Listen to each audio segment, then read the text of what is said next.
Hail to the king, baby. Hello, motherfucker. Welcome to the party, pal. Oh, I keep switching this. Oh, Lord. Day 4, you would think I'd have all the little fucking things figured out. But, hi. Hello. Welcome. Happy to have you here. Day 4, happy 4th of July, wherever you are in the world. But, obviously, happy 4th of July if you're in the United States, because that's really the only place that would make sense. We are... Well, we're 3 days deep into Alien Summer. Day 4 will either continue the trend or continue to piss us off as to what the hell that means by Alien Summer. Luckily today I'm not alone.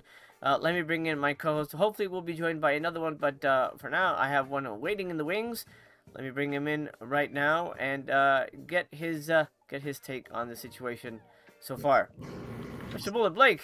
What's up? How's it going? Hey, buddy. Happy 4th to you. Do you have plans for today? Yeah, I'm heading 3 hours away on my motorcycle for a club function. We do it every 4th of July, so I'll be out in Frederick, Michigan. Yeah. Amazing. I noticed your subheading there. We did lose Michael Madsen yesterday. It is it was an it sucks the fact that he was so young too. I mean, he was 67, I think, which is kind of insane to me. He was I'm gonna be honest, he wasn't the easiest person to work with in terms of script, but he was off camera a super nice guy. We talked about his career. He was never grumbly or whiny or bitchy about anything. He was always very very open and generous and kind. So I'm honored that I got to work with him. He definitely gone too soon. Blake, I know he's one of your favorites, right? All-time favorite actor since I was like 9 years old. Wow. So yeah, I saw it literally. We got off the stream and I got on my phone and boom, there it was. I was like, "Are you fucking kidding me?" Like we watched Michael Madsen movies all night last night, so it was just it's just so shitty, man. Like that, he had such an impact on my life because of the early movies I watched with him. It sucks. Yeah. Sucks. I mean, we have like 18 movies to look forward to that he's already completed that are coming out. So, yes, I know a friend of mine who made 2 of them. So I don't know when those will see the light of day.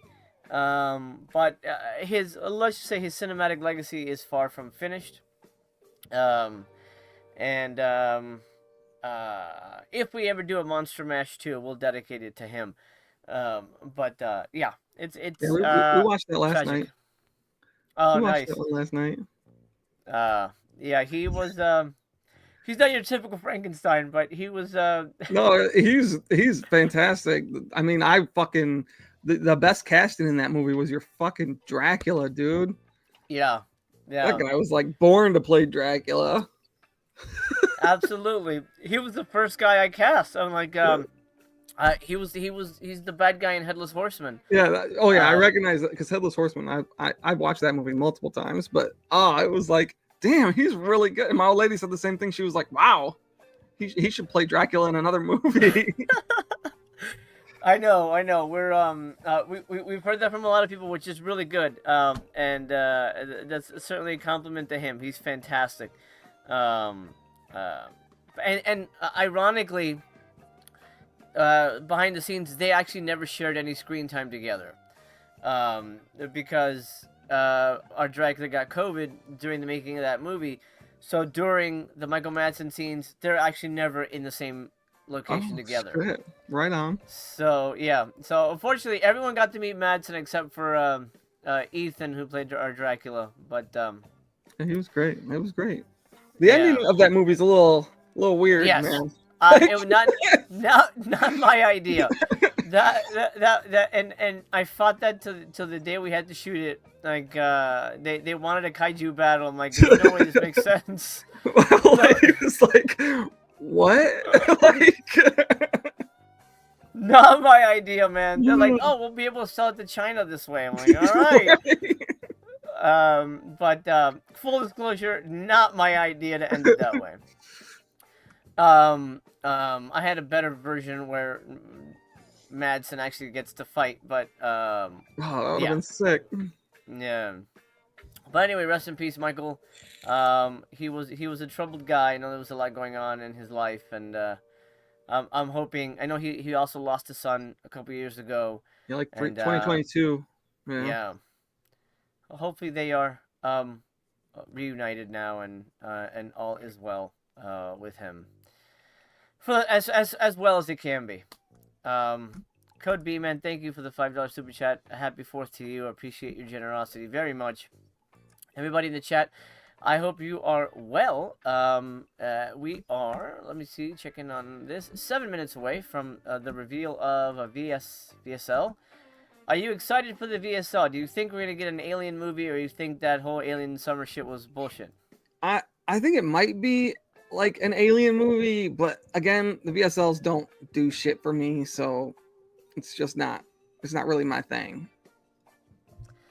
Yeah, I'm on the fence. I'm not. After Mackie, I'm like, oh damn, okay, but We're No Angels was just sort of the same kind of thing. All right, that doesn't really work with the theme. I don't even know why they picked it, but hopefully we'll find out. We'll find out why they did. I'm not gonna rule anything out at this moment, but VSL could very well be something alien themed. I hope it is. But we shall find out very shortly. I'm gonna check in with the chat here. Movie passes. Rest in peace, Michael Madsen. MC, I know he was a friend. Yours and Blake's favorite film of his. 3 of mine: Free Willy, Species, Donnie Brasco, also Beyond the Law. What's your 3 favorite? Of like all of, I mean, Beyond the Law is my favorite movie of all time. So that's primarily because of his role in that movie. Hell Ride I really like. I mean, no surprise there. The other biker movie. I like Trouble Bound. I don't think it's a great movie, but I really like it. Species is good. Like, obviously all the Quentin Tarantino movies, like Reservoir Dogs. Kill Bill is one of my favorite movies of all time too, but his part in that's like the better half of that movie isn't big enough. So but Reservoir Dogs, obviously Mr. Blonde, like you can't not know who Mr. Blonde is, but yeah, right. I've been into his movies for as long as I can fucking remember. Free Willy's great too. All the Free Willy movies. I don't even care. Don't you have like a big Free Willy tattoo on your back? Oh yeah. I got the little whale necklace that he has. I have it tattooed. Yeah, right on my ass. I love it. That's fantastic. With like an arrow pointing to your ass crack. Splash in. Come. I actually think I do. The VHS of Free Willy 3 came with like a necklace that was like a ceramic thing of that whale that he wears in the movie. I think I still have that somewhere, actually. That's funny. I wish it was wood like it is in the movie, but whatever. It's ceramic. It's a stupid thing to do, ceramic. Yeah. Well, actually, speaking of Free Willy, when when you meet a celebrity that you're gonna work with, and it's gonna be a colleague to colleague kind of thing, you obviously don't want to go in with the, oh man, yeah, all your Tarantino stuff is great, but I've never seen any of your other stuff. Obviously, I have, but you want to go in with a deep cut, so they're like, oh shit, this guy knows my stuff. So I went in saying, hey, so I'm a big fan of all your stuff, but one of my favorite movies of yours is Free Willy. And then he looks up at me and goes, well, I'm not going to do the voice, because he only talk like this at the time, but he was like, are you kidding? That's one of my favorite movies. And he had this big smile on his face, like I just gave him a big Christmas present, and we talked about Free Willy, and I'm like, yeah, I just love the way, like, it was so against type, and you played this, like, really cool dad, and I don't know, I just thought, I thought you were really great in it. And it was a genuine comment. I'm not glazing him. I was like, I really thought that was a good movie. I think you're really good, and it's very different for you. So that I think we got off on the right foot. So I would say for me, Free Willy, the Getaway remake is really Oh, great. yeah. He's really good in that. I you know, there's another one I can't think of right now, but there's one that he was really fantastic in. Um, He did one it, with Val Kilmer that was really good called Kill Me Again. That was a good one. oh yeah, I think the story on that's kind of floppy, but he's good in it. I'll go with Species. Species, he's. I mean, it's a goofy movie, but he makes it work. All of his movies like pre 2003, I can watch on repeat. It doesn't even matter. There's an underappreciated one called To Kill For. Well, I think the other title is like Fatal Instinct or something like that. But To Kill For is fucking awesome. And every time I bring it up, people look at me like I'm crazy, but it's fucking good. Yeah. Oh, his westerns too are really good. Oh yeah. Vincent of Fowle says Madsen's career would have been entirely different were it not for Wyatt Earp. I mean, that's true. Because he would have done Pulp Fiction, and man, his career would have been fucking huge. Like mainstream A-lister stuff if he would have just gotten the beat. He wanted to. He tried pulling out of Wyatt Earp like 5 times or something, and contract wouldn't let him. Oh, okay. I see. I didn't know that. That's interesting. Like that would have made it so. I think Tarantino missed an opportunity. I mean, I love Kurt Russell, but I think Madsen as Stuntman Mike would have been awesome. Oh yeah. I don't know how Madsen would have pulled off like the pussy turn at the end of that movie, but I mean that's probably true. That's probably true. Yeah. I don't think that would have worked as well. Oh no, I don't see that happening for him. Fair, that's fair. Chris, thank you for the $4.99 super chat. He says 50 sci-fi beat movie for the VSL. Happy 4th. I hope so. I'd be very happy if that's the case. We'll know in less than 2 minutes. Jeffrey says, can't wait for see today's barrage of sale diarrhea. I went with diarrhea because there's 3 poops, so I felt like that was a lot of poop there.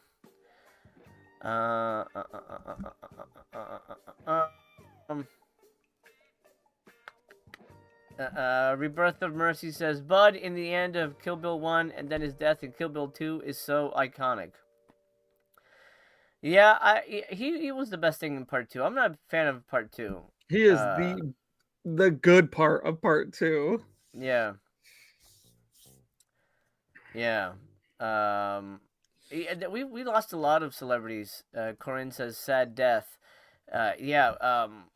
If you guys read into what happened to Gene Hackman, oh my God, how tragic, awful way to go out, man. Jesus. All right, 20 seconds to go. Are You Faster says business plan for VS. Stop making so much merch. I mean, I guess for them, it doesn't matter because they printed it in house, so it's not like they're losing any money. And they always sell it, so they don't care. It doesn't cost them shit. Their merch is easy peasy stuff. It's just money. Just money. And today we have, all right, it is a 50s sci-fi classic. Okay, technically not an alien invasion movie because it takes place in space, but I will give them the win here. We have a black and white 50s sci-fi movie with hot girls as aliens. So yeah, how much are they asking for this? I would not pay much for this. I've seen it. It's been years, but it's one of those lame astronauts land on a planet of ladies, and they're all sexy, and apparently it's like Rome or something. We've seen it 1,000 times.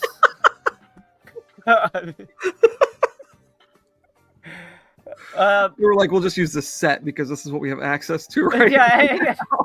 I mean, hey, I get it. I've been there. I'm not gonna blame them for that. But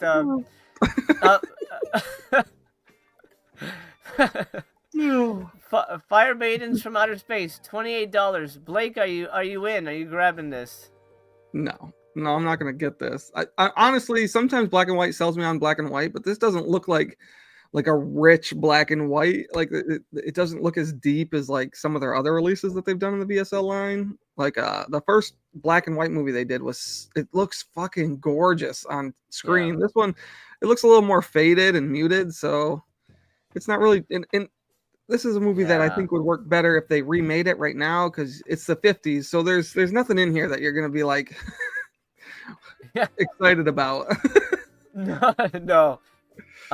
Yeah, it does look super grainy. Yeah. Like I can't remember what the title was for that movie they did. And I mean, I tell you what, it looks so good. Flesh and Fantasy. Yeah, it looks amazing. This doesn't give me the same look. It looks very fuzzy. Yeah. And so this is our cast of heroes. These. I mean, I'm gonna be real with you. This is basically an asylum movie from the 50s. A bunch of dudes walking around, and they go to a set, and then the set is here, and then a bunch of girls dance around. It's certainly for a particular taste. It's not for everybody. Something I would pick up on $28. No, man. I would pick that up at Kino maybe for $10. But and you know what? Let me start the poll right now on what you guys think of the VSL. I mean, long gone are the days where I'll buy everything. It used to be everything. It's just, I don't know. Well, I'm proud of you. You have to, yeah, especially now. You have to be much more careful with your money. Oh yeah, that's true.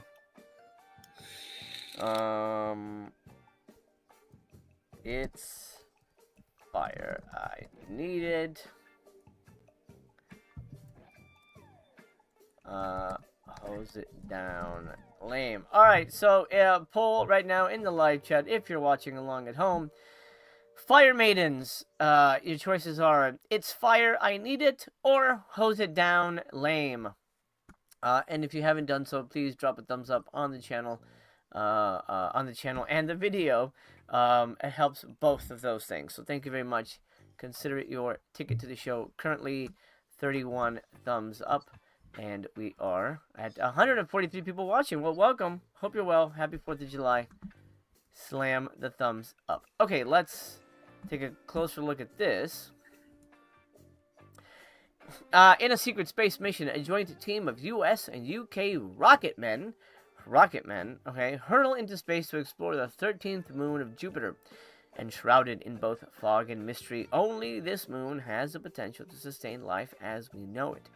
Upon landing, these 5 explorers encounter not only the remnants of Atlantis, but over a dozen nubile maidens with their father, in quotes, Praxis. Eager to launch New Atlantis, but without enough men to help populate society, Praxis is overjoyed to receive these male guests. While the rocket crew can hardly believe their good fortune, this lunar paradise is regularly menaced by a surly monster known as the Creature, and trusting Praxis may lead to their deep space doom. A cheery relic of genre past, Fire Maidens of Outer Space is a delirious classic of 1950s sci-fi. When only a vague concept of astronomy and the lure of women alone could fill the right kind of theater. American Cy Roth wrote, produced, and directed this British production. And then there's a whole bunch of names that you may or may not know. But anyway, it's on Blu-ray in a new 4K scan from 1956, 81 minutes. Okay. Hold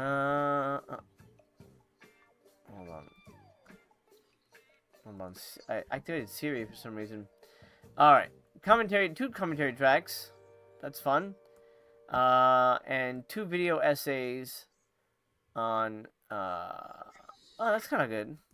Sci-fi's Progressive Outliers, and a look at the ladies of, Fire Maidens. Something I would pick up, but not at $28.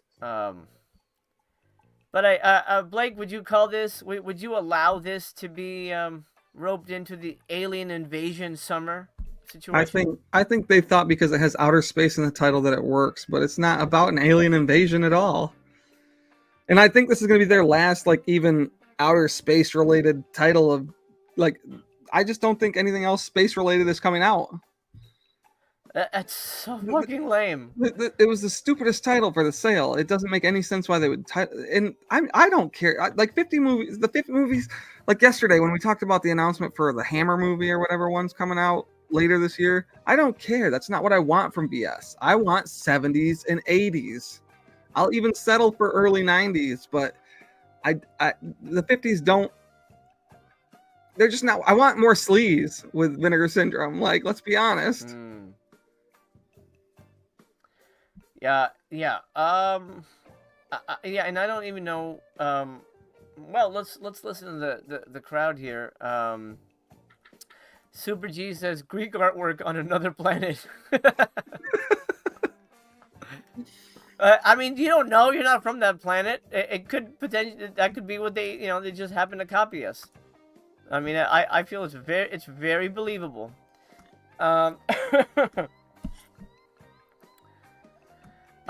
Flick says, it blows my mind how many damn movies MC has seen. Like, you seen this? I actually think I owned this on VHS back in the day. I don't know for a fact, but it might have been, I don't think Elvira released it. But I've watched, this is my favorite era, 50s, 30s to 50s is my all my stuff. I love black and white. I'd watch anything, especially genre stuff. So I had a massive collection of all this stuff back in the day. And 60s Grindhouse, and then the 70s gets a little shaky for me, but 80s obviously, but more mainstream stuff. It's not an amazing movie, but I would pick it up. Ragnar says they have to be paying pennies for these rights. Can't imagine it's much. Yeah, man. You brought up Elvira, and now I want someone to re-release all the Elvira. Like, what was that fucking series she did where she like hosted Midnight Madness or Midnight Madness or Movie Macabre, whatever the fuck it was. Movie Macabre, yeah. Movie Macabre, yeah. We had, I think, 13 or 14 of those big box beta tapes back in the day with that. I wish someone would re-release those. The thing I later found out, a lot of those movies were actually TV episodes from the Hammer House of Horror show. So they weren't really movies, but they were repurposed. Well, yeah. They were all semi-short. Most of them were like less than an hour. So it was still, I watched those over and over again. Those were great. Yeah, absolutely. And it wasn't because of her incredible breasts. It was because she was she was really good at talking about movies. I mean, I know you guys watch me for the breasts, but Elvira was more because she was a really good critic. Sage says that daily deals suck. We'll go take a look at that in a moment. The Vincent file says bullshit. Oh man! All I've seen Vince Cinephile do lately is just hate on Vinegar Syndrome. Yes. I think I think a name change is in order, my friend. AKA Rom says this wholesale sort of depressed me. I get that. This is interesting. Super G says it's a pass for me, and I love 50 sci-fi. I know you do. I've seen you unbox that. I think it was like a DVD set from the UK. I even commented like, "Where'd you find this? I didn't know the shit was out yet." So I'm surprised that you're passing because I know you love this stuff. That's wild. Movie Palace says Fire Maidens already has the blue from Olive. But I think it's technically out of print. I don't know. Rom also says literally 100 stranded direct-to-VHS cable 1990s R-rated films are waiting to be released. I worked at Panorama Video, Fanicky Video, and unless it's Family Video, and Blockbuster Video, and there's so much. There is so much, and I think what's happening is a lot of that stuff is either being held on by distributors who don't want to give up those rights or are asking for too much, or you don't know, or they don't know how to reach out to. I mean, inside scoop, me and Jeff, the director of Elves, have been trying to get Elves out for like the past 2 years, and we know the person who owns it. We know the people who are interested in it. but there's just honestly a laziness on the part of the rights holder to just say, okay, come on, let's go, and it's been difficult, but trust me, when it happens, I may or may not hint at it, that it's coming, but we're working on that. We are working on that. Hey, Aaron, what's up, buddy? How are you? If you want to jump in, let me know, man. I'll send you a link. All right, let's look at the daily deals. All right. Get ready to potentially save some money. Blood Cult, $16. Not a good movie, but that's... I think that was lower than they sold stupid ass Ripper for. Ooh, Dog Tags fucking rocks. Yeah, Dog Tags is, I think, the first must get from the sales so far. If you haven't picked this up, this is awesome. I think this was the last Vinegar Syndrome archive that really knocked my socks. What about you, Blake? Yeah, like it's what I expect from the line. Like this one was great, and it's a fucking banger of a fucking movie. Absolutely. 18 bucks, grab it. Yeah, that's worth it. grab It's a VSA, still got the cover on it. Yeah, that's the one. Deadline, I think it's just the standard. Yeah. It's I felt this was underwhelming. What about you, Blake? Yeah, I didn't care for it, and I think it's one of the ones I spent way too much money to get a slipcover for. Good times. Good Like that's a times. pretty old release too. Yeah, it is. I'm surprised that's not going out of print. By the way, 158 watching. If you haven't done it, drop a thumbs up on the channel and the video. Thank you so much. Highly appreciated. Drop Dead Fred, standard edition, $14.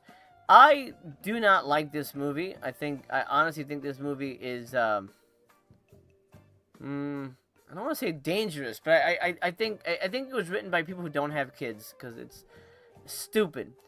Blake, what about you? Are you a Drop Dead fan? No, I don't think I might have done a review for this one. I don't remember now, but no, I don't like this movie. I worked in FYE when this was like out of print, and people asked for it every other week. I swear they came in looking for this stupid ass movie. I don't think it's that great.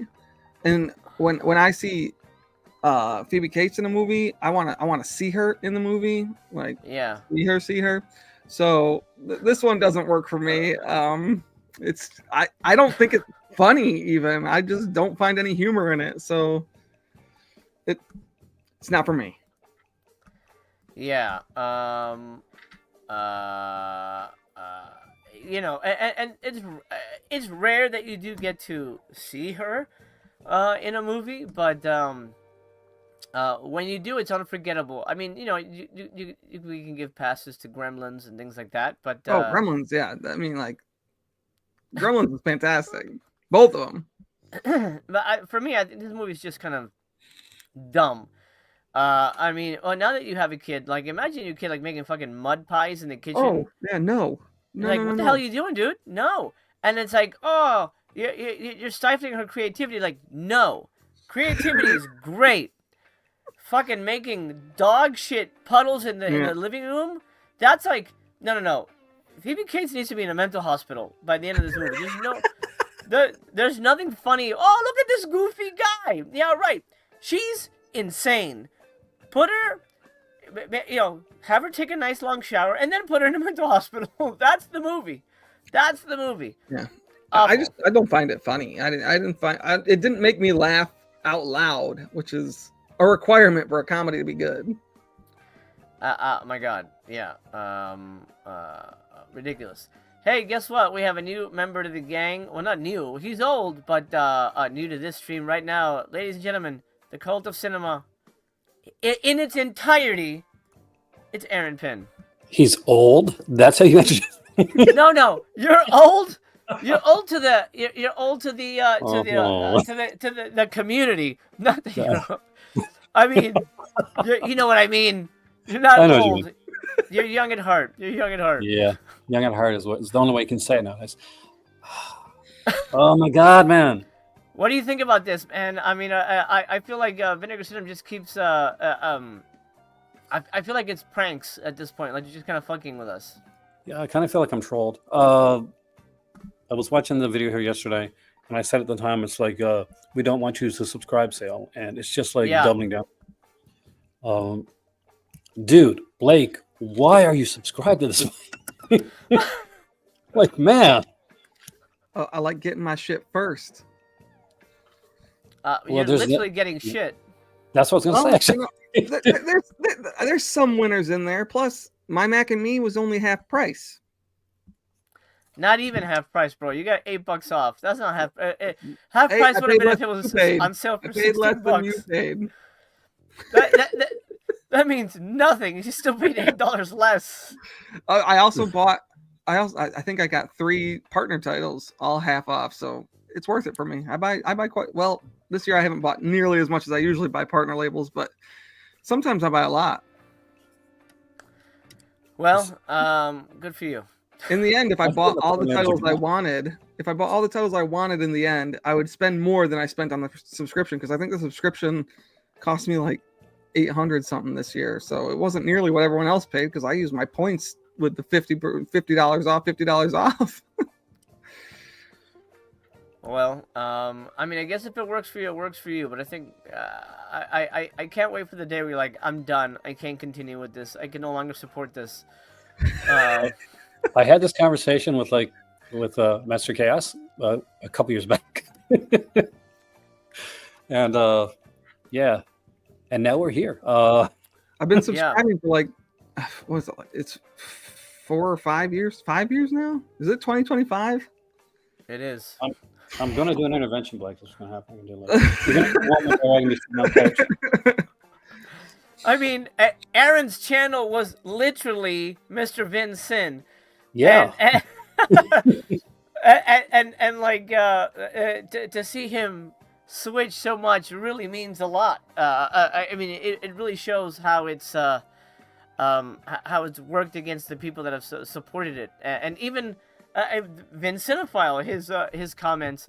It is it's obvious that people that were once gung ho are not as gung ho, and I think stuff like.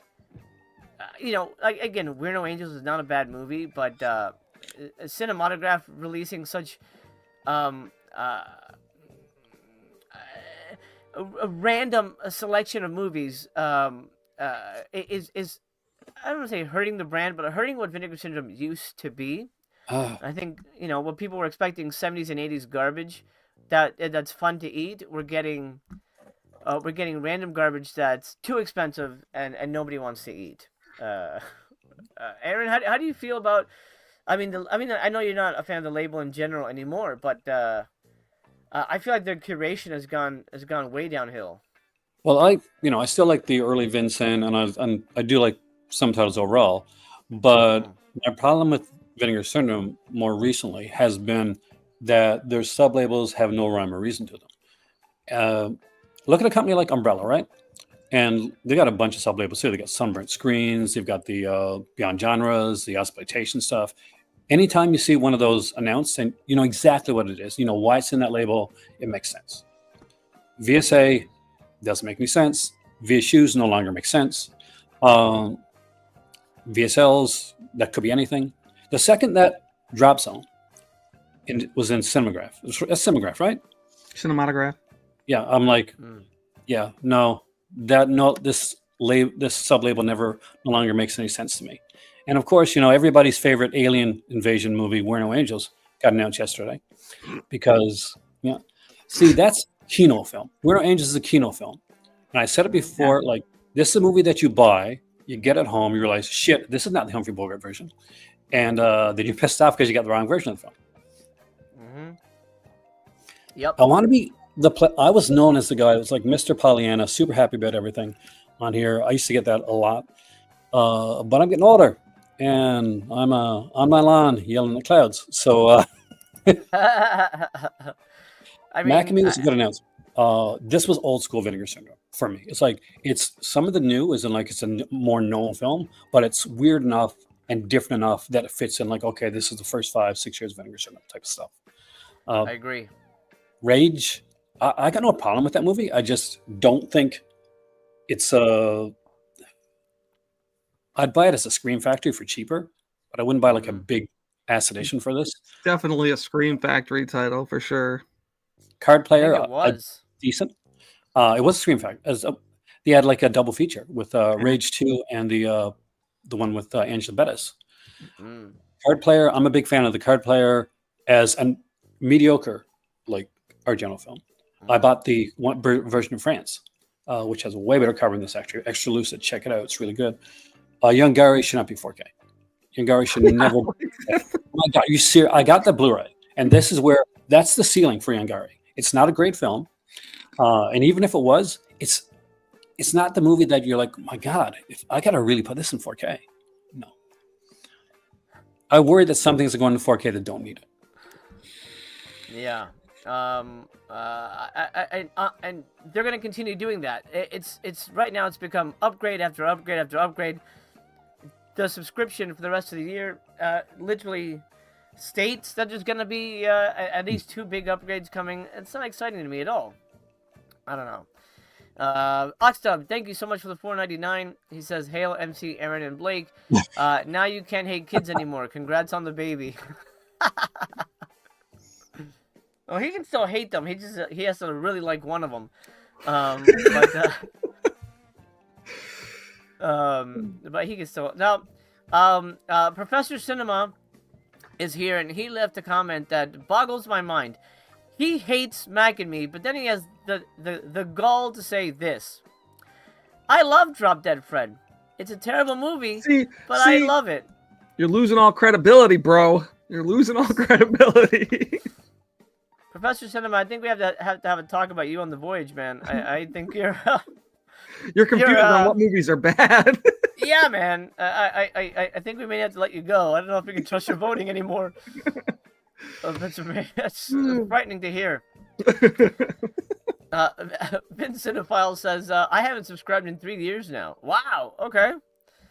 But you're still the Vince Cinephile? Buys. How many titles do you actually buy, Vince Cinephile? Like a year on average. Let us know how much of a Vince Cinephile you still are. Let's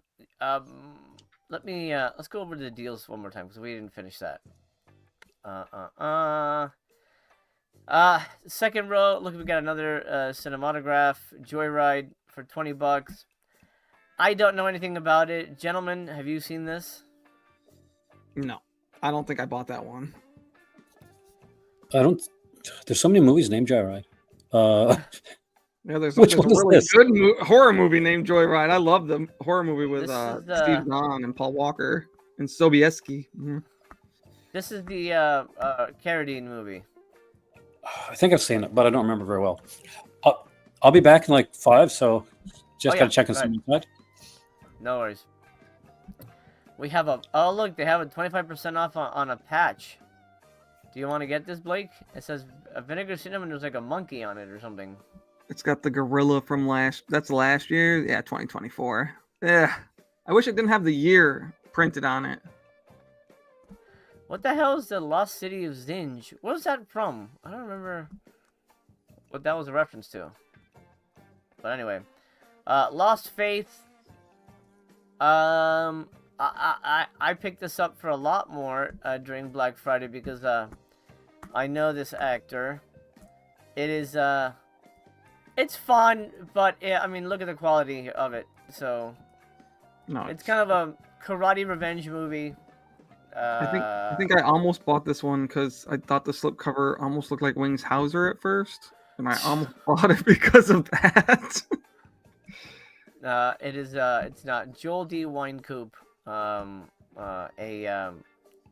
SOV mainstay. Out of the Ring. Here's something that I think TC might buy. It's $15. A documentary about. Oh wait, maybe not. I don't think he'd like this as much. I think this is about LGBT wrestlers. Oh, directed by Ryan Levy. He's been in the comments before. From 2022, 104 minutes. That's a good price for that though. $15 if that's of interest to you. It's Sex one of like Mission. 3 or 4 ETR releases I do not own. Yeah. What about Sex Mission? Do you get your hands on a Sex Mission? I did not. I had no interest in that either. This sounds exactly like Fire Maidens, but maybe like filthier. I don't know. Shriek of the Mutilated. We'll wait for Aaron's take on this. I know he's a fan of it. I think it's a dumbass movie. Blake, are you a fan of Shriek? No. I mean, it's not their worst movie, but it's not even like mid-tier, so... No. No, it's pretty bad. Paul, thank you so much for the $5 super chat. He says, Happy 4th, everybody. Thanks, MC. Well, thank you, Paul. I hope you're doing well. Sending you hugs and kisses from over here. I don't know where I was going with that. I love you, man. Deaf Crocodiles, Solomon King, This Is What I Want, from Mac and Me. Maybe we'll get it for Black Friday. Who knows? $18. That is a steep discount. Yeah, it looks cool, right? But it's just kind of an okay movie for me. I didn't love it enough to buy this. No, and that's a really cheap poster price from them, but I have no interest in that. Indubitably 151 people watching. Yeah, hell yeah. Happy 4th of July. Well, unless you're not in the US, in which case, happy, the hell day is it? Friday. Happy Friday. Hope you're well. Drop a thumbs up if you have not already.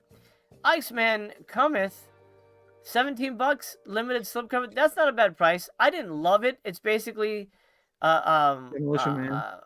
Yeah, Demolition Man, a little lamer, in my opinion, but because of the like romantic subplot.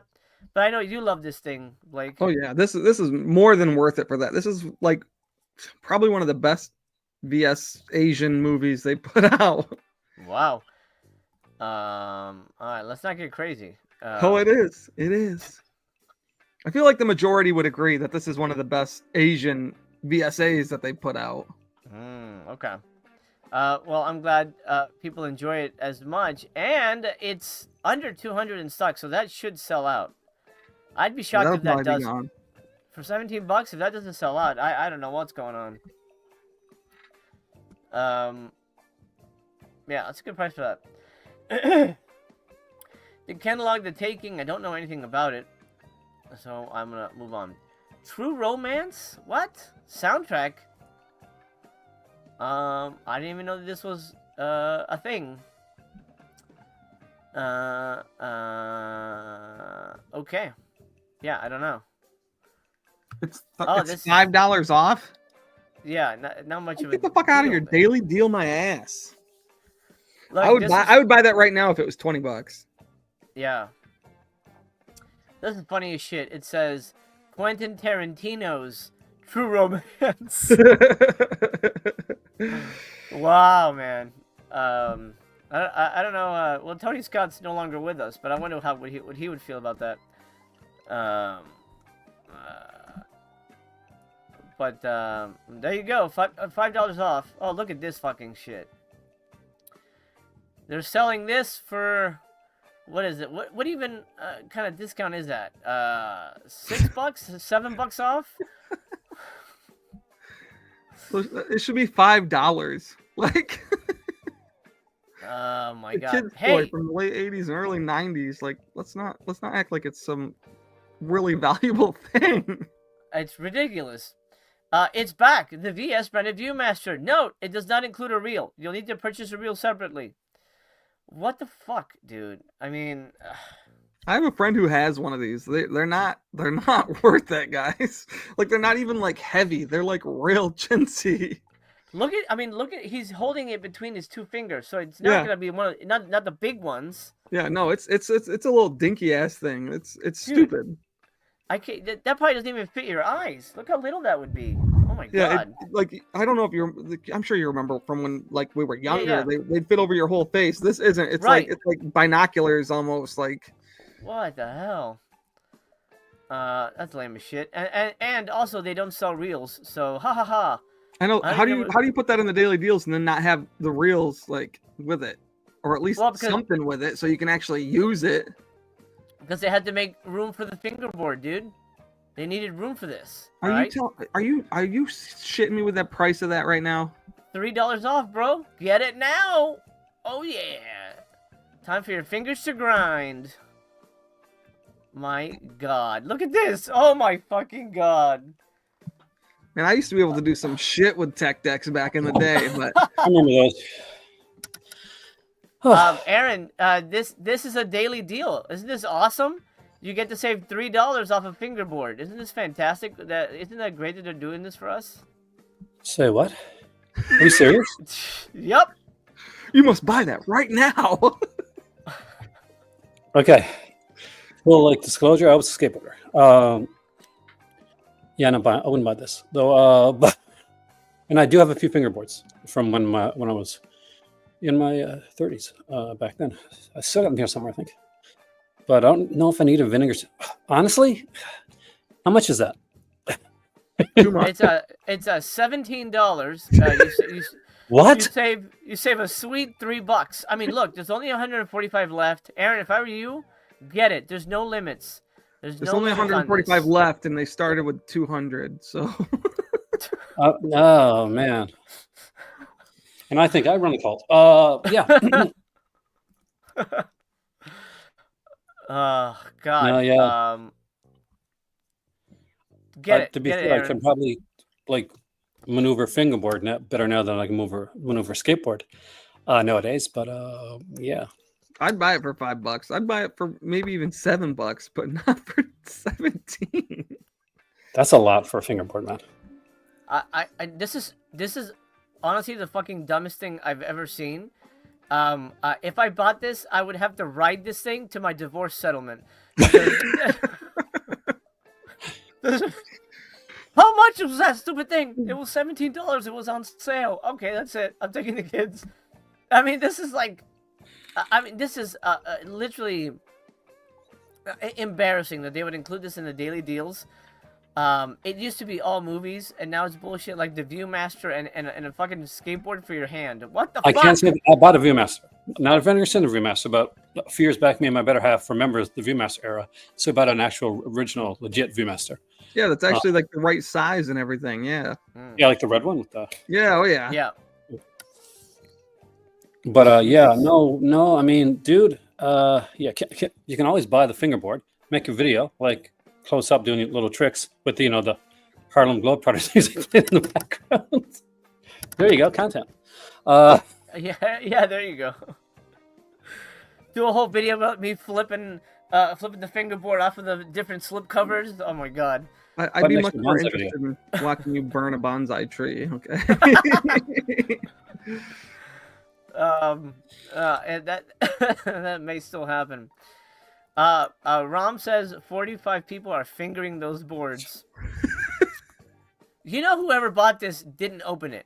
You know, this is still in the box on the case. Yeah. You know, that's still very in pristine mint condition because they think they can sell that down the line or something. A VS T-shirt, 25% off. You know, $16, not bad. That would be perfect for today, but you're not gonna get it today. If it wasn't baby blue, I might be interested in it, but Hey, I had me a baby blue like suit back in the 80s. Had like the Nice. Miami Vice, a baby blue like jacket with the pink shirt and the baby blue pants. And Awesome. yeah, did you have white I rock shoes with no socks? Yeah. Yeah. I literally dressed. Go back and watch Miami Vice, guys. That's how I dressed. That's how I really dressed. I mean, honestly, Aaron, if you want to infuse your channel with some new energy, get back into that style. I wish I wearing had that them. stuff again. I mean, I would totally wear that. Look at me. Look at the shirts I wear. Look at like the shirts I always wear. I would totally do that again. I wish I had that. I had like a pink one too. and they're Well, I like had a pink Awesome. suit in high school. Yeah. were next to my thing. I had like pink, and I had the baby blue shirt, and I had the baby blue suit and the pink shirt, and it was like for my big like impressive dates. Fuck yeah, man. So, I mean, I think it's safe to say that you were a pussy magnet with that outfit. Obviously, can't you not picture that, right? Come on, man. I also had an amazing cowboy shirt, and it had like rhinestones on it, Oh, and a guy, yes, it had like a dude on a horse with a lasso. Did you have the So- Western tie that the 2 strings and ties up? Well, I had one of those in college, actually. College. So I went to, true story. I think it's my second last year of school. I decided I'm finally wear this amazing cowboy shirt to school, and not just to school any day, but it's like final exams. And in Canada, finals were done like they're public exams, and they're done in the gym. Every class is there, right? 7 to 12. uh-huh. So I'm going in. I got this really loud cowboy shirt on with rhinestones and all this stuff, and it doesn't have buttons. It's got like the snaps. So, and then I hear all this laughter. I'm like, who's that poor bastard getting laughed at? Like, I feel sorry for that guy. It's this guy. This guy right here. Man. Oh yeah, but I deserved it, man. It was a really horrible shirt. Yeah, secretly they were all like, I wish I had the guts to dress like that. They were all thinking you- that. They were all thinking That's- that, man. That's what they're thinking now. So that's it. All right, let me close the poll real quick. By the way, 74 thumbs up. If you have not slammed it, do it now. 137 people watching. Thank you for being here. Take it to the show. I would be honored to have you. Hey, Mondo! Mondo just showed up. Mondo! What's going on, brother? Sorry, I'm just waking up. I snapped my tooth in half last night, so I didn't go to sleep. But, dude, it was awful, man. I've been fucking dying the last 24 hours. So I just woke up like 15 minutes ago, and I was like, shit, let me hop on with these dudes while I still have some time. So my Dude, well, readiness. no worries. I'm glad you're here. How the hell did you snap a tooth off? So my mom came back from Turkey, and she brought some hard candy, and I was eating it, and somehow, some reason, man, my fucking tooth just snapped in half. So not fun. And then, of course, I contacted the HR at my job because they never sent me my dental insurance card, and she informed me that she just quit, so she doesn't have access to anything. I was like, great, amazing. Oh, So last night, I just went and bought another insurance. I was like, dude, I can't wait. So I'm just waiting for that to kick in on the 15th and hopefully get this fixed, because this is not good times, man. Not fun. no pain like dental Damn, pain, man. dude. Yeah, man, it's awful. But as always, man, pleasure to be here. I'm happy to be here. So excited. Awesome, man. Well, happy to have you here. Corinne says, ouch, dude. Yes. God dang it, dude. Well, I hope you're on, like, Tylenol or whatever to ease the pain there for you. Yeah, it's doing nothing, man. I've just been smoking a little weed here and there, trying to distract myself, whatever I it get takes. it. So Yeah. We'll see.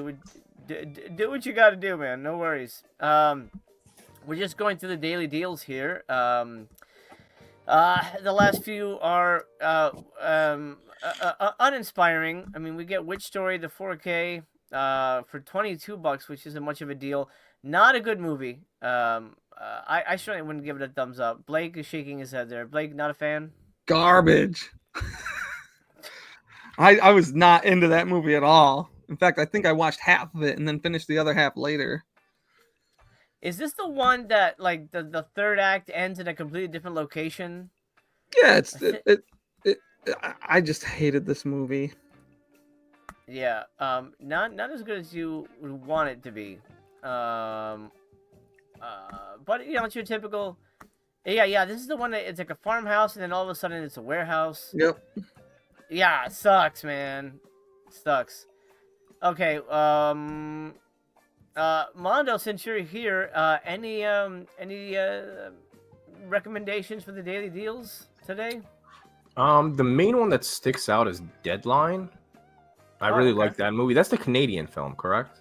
Yeah. Yes, it is. Yeah, I really like that one.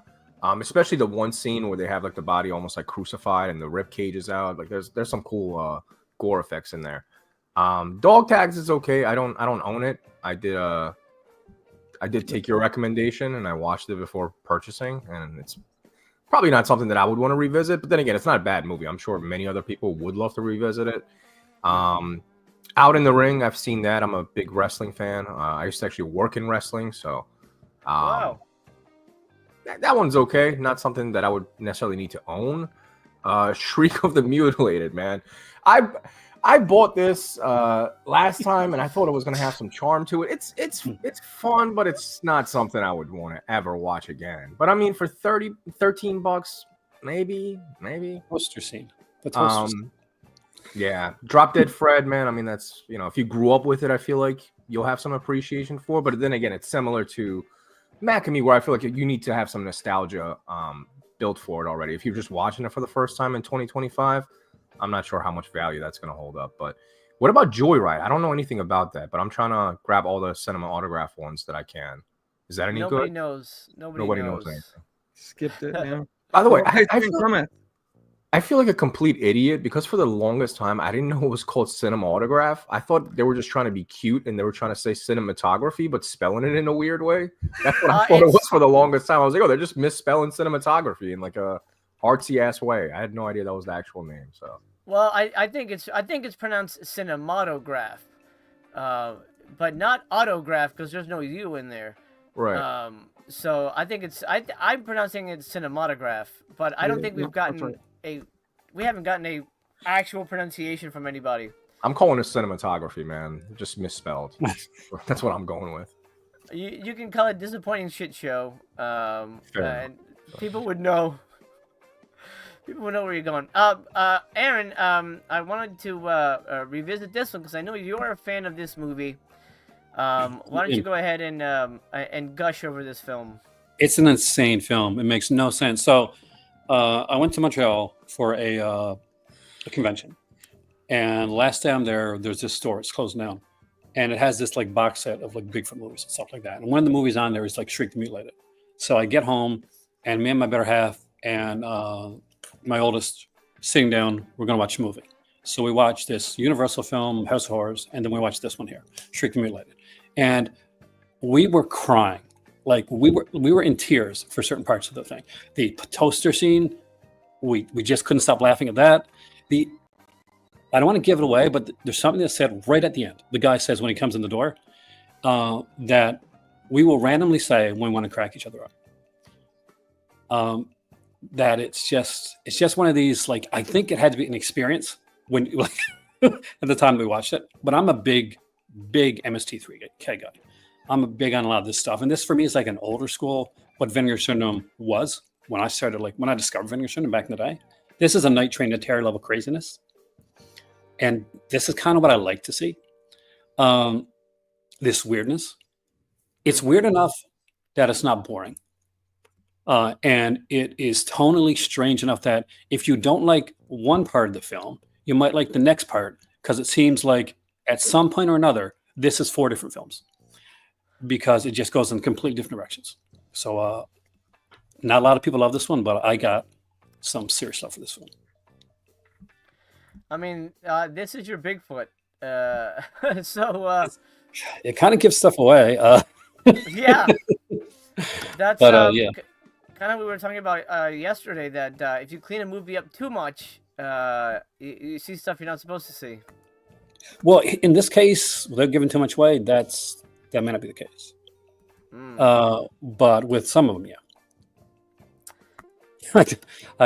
Martin, don't hate me if you don't like as much as I do. Martin says, "Gotta buy it now." But Paul says, "Good analysis, Aaron." There you go. Again, let me give you a counterpoint. I'd seen this movie before.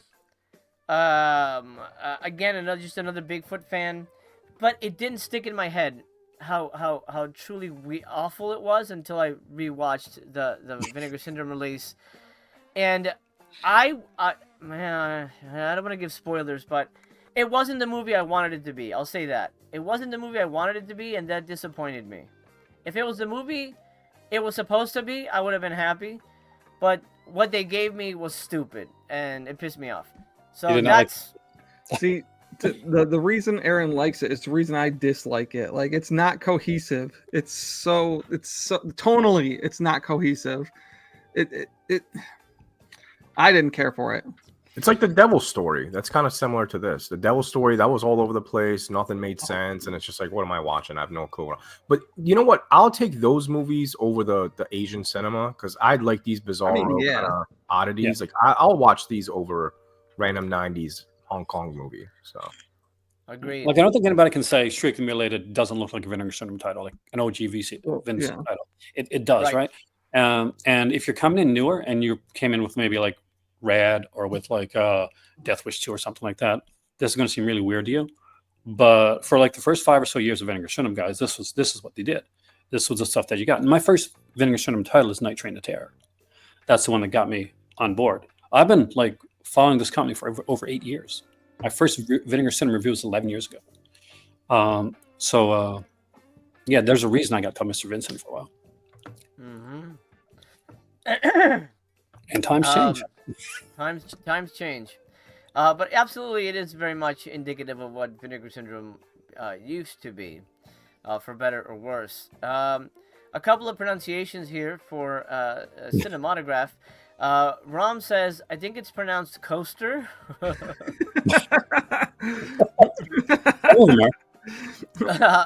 Daniel Bell says, it's just Justin being pretentious. I mean, yeah, you know, kind of, yeah. Noise Loop is saying, he says cinematograph in Bram Stoker's On the Street, so I assume that's the proper way. I mean, that's how I'm pronouncing it, and I'm reading it, so I'm hoping that's the right way, but anyway, it is what it is.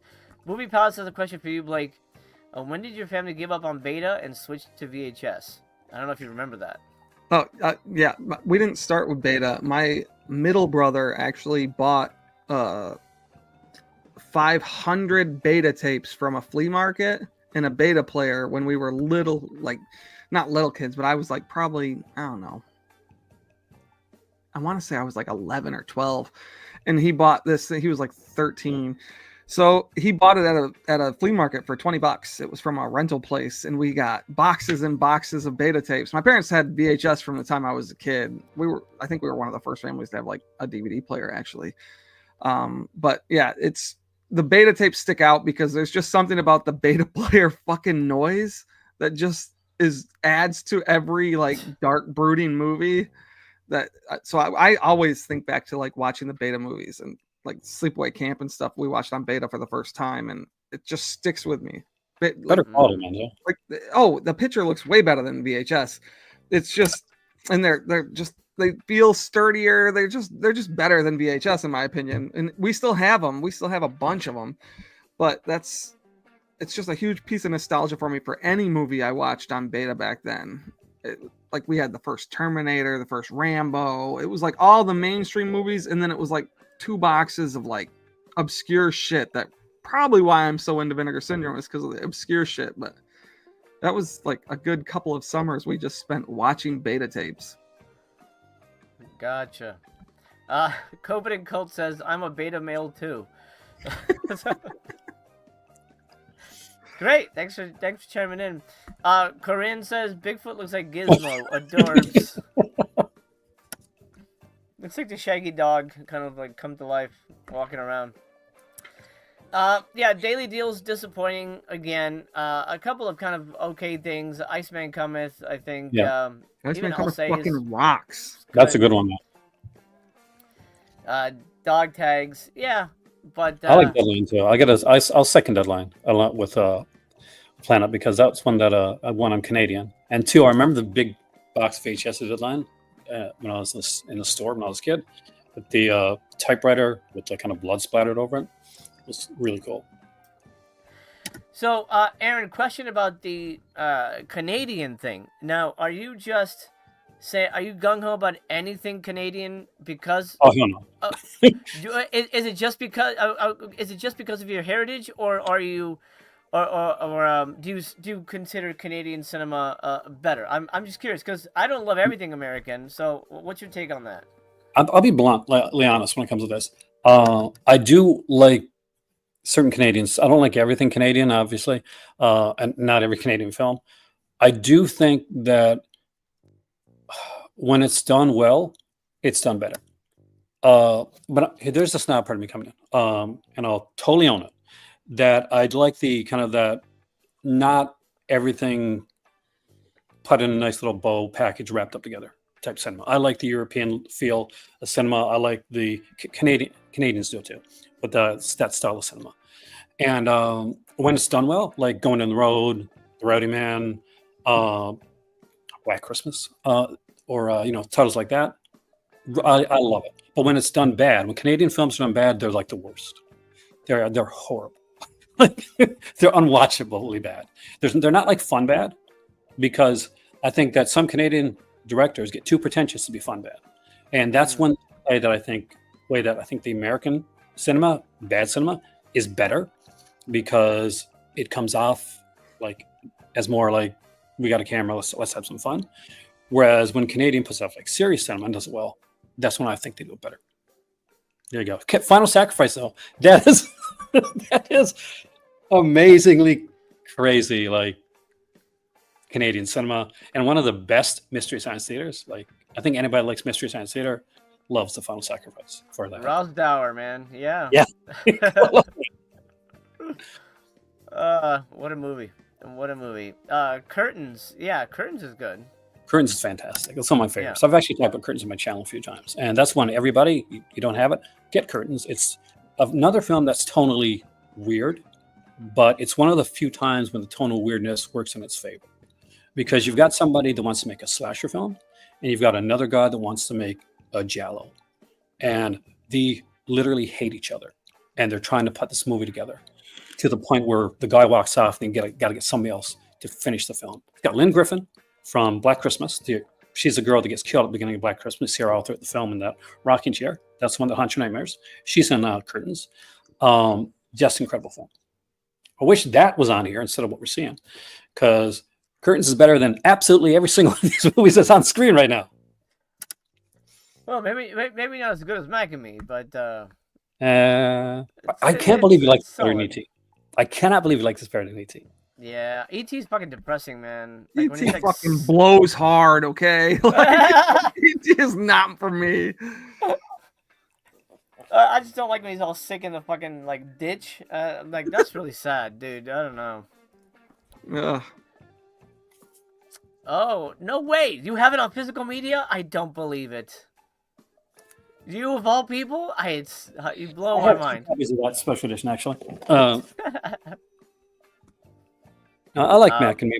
It's like you said, it's one of those, like, if you didn't see Mac and Me when Mac and Me came out, if you didn't see Drop Dead Fred when Drop Dead Fred came out, it may not play for you as well. It's Drop Dead Fred worked for me when I was younger because I liked Rick Mayhall. I like the young ones, right? I like Bottoms. But when I watch it now, it's like watching Caillou, which I think is like the stuff you don't show kids, because when you do, you're going to make your kid insufferable. It's just like the worst possible scenario for that type of stuff. At least Mac and Me is fun. It's like a commercial. Mac and Me is a big line commercial. It's fun, yeah. Daniel says that scene where E.T. was sick in the creek was frightening. So, I mean, imagine you're riding your bike and you come across that shit. Holy crap, dude! There's one movie that's better than E.T. and that is better than Mac and Me, and it's Pop. Oh yeah, Trumpy, baby. Yeah. Trumpy is the shit for sure. Something we didn't address, but I'll come back to it because I want to get Mondo's opinion on the VSL announcement. We got Fire Maidens of outer space, not from outer space. Mondo, what do you think? Are you grabbing Fire Maidens? Absolutely not. But I do love that cover. I'm really disappointed in the Alien lineup because, I mean, this is just not what I was expecting, man. I mean, Mac and Me is cool, but other than that, and nothing's really grabbing my attention. I've been buying more partner labels than actual Vinegar Syndrome stuff recently. That's what I'm kind of leaning towards, is a lot of the partner titles. I grabbed Sleeping Beauty a couple weeks ago and The Canyons, like those films that I kind of missed out on in the mid 2000s, and a lot of the Right. art house stuff that comes out, I like supporting those. So I used to be one of those guys, man. I used to buy every single Vinegar Syndrome title, and I would avoid the partner labels. And now it's the complete opposite. Now I'm like purchasing a lot of partner titles and giving those a shot, and kind of avoiding what Vinegar Syndrome's putting out. Ironically enough, I'm buying all the known big time titles from Vinegar Syndrome, which is what I don't think that's where I would say I would be standing 5 years ago, because I liked all those kind of niche movies that they were putting out. But there's just so much coming out, man. There's like 50 titles a month. So at this point, I really have to pick and choose, and just can't afford to blind buy when it's like $40 a title anymore. So No. Yeah. It's gonna get more expensive as it goes. have you guys seen a Spoonful of Sugar? That's a Shutter title. No. I was debating on buying that because that's pretty low. That was another one. I thought I was going to buy every single Shutter title that came out, and then I was like, oh, these are all the garbage ones that I hate. This is none of the good shit, So yeah, I've only grabbed maybe like 2 or 3 of those so far too. But Yeah, they put out Superhost yet? which one? Superhost. Superhouse. Host. That's my favorite. Oh, host. Oh, I Yeah. don't know it. That is like Barbara Crampton's got a small part in it, but it's like the girl that's the star of it is like fucking awesome. And it's like these 2 travel vloggers, like they rent places and like they do reviews on them and stuff. So they go up there, and all of a sudden the one that like rents the place to them is showing up in their house, and she's like acting really strange, and it lives and dies on the performance of the lead actress. Luckily, the lead actress is amazing. Yeah. Aaron, I got a question for you since you're a wrestling guy. Yeah. Do you remember the documentary from I think it was from the 70s, had to be. It mainly focused on like the original Sheik's territory. It was called I Like to Hurt People. Yeah. Terry Funk, Abdul the Butcher, and the original Sheik and all that. Dude, I would love to see one of these partner labels restore that and put that out, because that's genuinely a great fucking wrestling documentary. That really keeps like kayfabe alive too. This is when they were really trying to like intimidate you and make sure that you really thought this was real. Like I love that documentary. If people are into wrestling, if you haven't checked it out, it's called I Like to Hurt People. It screams Kino, man. It screams Kino. It screams Kino release. That's why I expect it to come out. Yeah, anybody. I I'll see pick ETR putting it anybody. out. They put out the Hitman Heart one. Yeah, I grabbed that one last time, but that I Like to Hurt People, man. I remember renting that at the VHS store, and I have it on DVD. It's got like an Australian release, but it looks like trash. I would love to see that get restored, because I don't know, man. That's one of those titles I don't want to just see go to waste and no one ever sees it from VHS. And it happens, man. So many titles, like people don't realize how easy it is to like lose a title forever. Yeah. And if you've seen that, man, there's some incredible footage in that with, the Sheik in the limousine and all this stuff that, I just want the next generations to be able to have that opportunity to see, because, I mean, I love that stuff, man. I used to work with Sabu, I work with Sabu a bunch of times. Yeah, I used to promote shows, so I would go to conventions and I would pay wrestlers to come in, because I'm a graphic artist. So I would do custom posters, and then I would basically pay the wrestlers to travel with me on weekends, pay them a certain amount of money, and then I would sell their art prints and autographs. So yeah, I work with Sabu a lot. So rest in peace, Sabu. But yeah, original Sheik, man. I heard like the Sheik kind of like lived that life too. Like he was the Sheik all the time. Yeah, no, you had to call him the Sheik, otherwise he wouldn't respond to you, even if you were a family member. Like he kept it alive, man. He kept the gimmick alive. So I respect it. Man. Corinne says, I think I might be buying my first cinematograph on Monday, if it's what people are saying it is. I had a weirdo crush on Walter Matthau as a kid. That's, I'm not gonna, crushes are crushes, but this is the first I've heard that a young girl was attracted to Walter Matthau. I thought you were gonna say like you had that crush too. No. He's an incredible actor, but So underrated. yeah. Well, I don't know about underrated, but certainly maybe forgotten about nowadays. But he's great, and I think if it's that new Leaf movie, then I hope it. Honestly, I want it to be more alien focused, because that's what the whole thing is about. But I don't think Walter Matthau gets abducted in that. So, who knows? Who knows? Okay, let me reference this, and then I'm gonna get Aaron's take on the rest of the year. Why do we have the novelizations for Rambo 2 and 3 here? Blake, what do you think this is? Because they normally don't put the books up in the front; they just keep it in the book department. But it seems like they're highlighting this for a reason. What the hell's going on here, Blake? I just think that they think they're gonna sell because it's Rambo. The whole book thing. I mean, I bought the comic book, the big deluxe sets. I bought those, but otherwise, the publishing, like sometimes they release books. It's like, who's gonna fucking buy this? I don't need the novelizations of Rambo and Rambo 3. I want to watch Rambo and Rambo 3. Mm-hmm. It's weird. It is weird. I personally don't understand why they're making a big deal about it. I mean, I really hope they're not releasing it because the Rambo movies already have 4Ks, I'm pretty sure. Yeah, they do. I can't see them releasing First Blood or Rambo 2, maybe Rambo 3, but I think it'd be a far stretch for that. I think they're just trying to bank some money on a popular, known entity.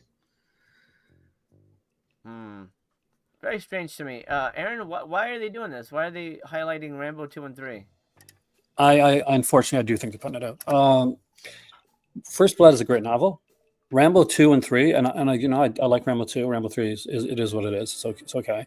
None of those films scream that it needs a novelization. I'm like, maybe a 30-page comic book, but there's not enough plot for a novelization in Rambo 2 or Rambo 3. And like to put it out like for $50 with a headband? Are you serious? Like, come on, headband, stupid. Yeah, it's a Vinegar Press headband, right? It's their logo. Yeah. Put like a Rambo. At least somebody will grab that. Can you imagine going on like putting on? Imagine you read this and you put the headband on like a fucking idiot. Oh. I mean, at the same time, I'm not gonna. If they put out either of these as a VSU, they're gonna sell like hotcakes. Oh, they will. Yeah. Well, these covers. Sure. If they use these covers, yeah. Oh yeah. Dude, you know what I found to be super insulting is the fact that they were offering those gigantic comic book sets for like $80 initially. Yes. Like 3 months later, it was for like $19. Yeah, I got this guy bought a $20, man. Jesus, dude. Yeah, Mel bought those too. I felt bad for her, man, because she bought them like day one, like $80 a pop, and then next sale they're $20. I was like, Jesus, dude. This I think is why they you thought don't they were buy going to sell way better. The first set they sold, like the first printing, they were like, oh, and it sold fucking quick. Then they did a reissue with more shit in it. Like the people who bought the first one, and I bought the reissue for literally, I think it was $22, and I bought all the other ones for $20 a piece. Man, yeah, I was in the kind of the hype of the first round, and I actually have them down here. I haven't even opened them yet, but yeah, mine are all still closed. Never again. They're pretty good. I've read them. Yeah, I mean, I'm sure they're fine, and I'm looking forward to reading them eventually. But you know, I should not have bought that. Oh well. Maniac's my favorite. I think it veers way far from the movie and adds a lot more to it. But I still need to buy Maniac 2. It's the only one I don't have.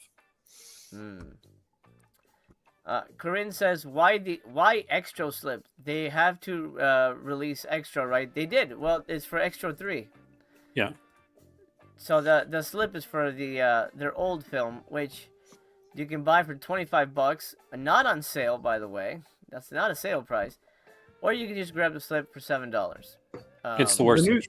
The new slip, it's the worst. The new slip is better than the original slip, though. So there's that, and plus, people who bought it without the slip, you can get the slip. That's nice. Yeah. Do you guys know what's going on with the rights of Extra 1 and 2? I know Second Sight put out the first one years and years ago, but that was a nice set too. Yeah. Because I'm surprised no one's put the first or second one out. Like, why wouldn't they be going for that?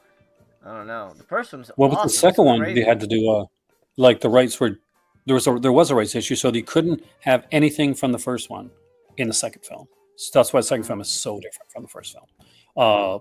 They weren't allowed to use anything from the first extra. So I'm guessing that to get those all together is like a Friday the 13th level like deal, because they all have different rights issue. Or at least the first one, because that's the one that everybody wants anyway. Yeah. I just want to see that one get an upgrade eventually, even if it's from Second Sight. They put it. I doubt they'll put that out again. I feel like Second Sight's changed a lot over the years. They don't really put those like kind of niche titles out anymore. They're going for bigger titles nowadays. But Yeah, I was surprised when Good Guys got like a Second Sight announcement. yeah, that was very random. I didn't grab that one. Very random.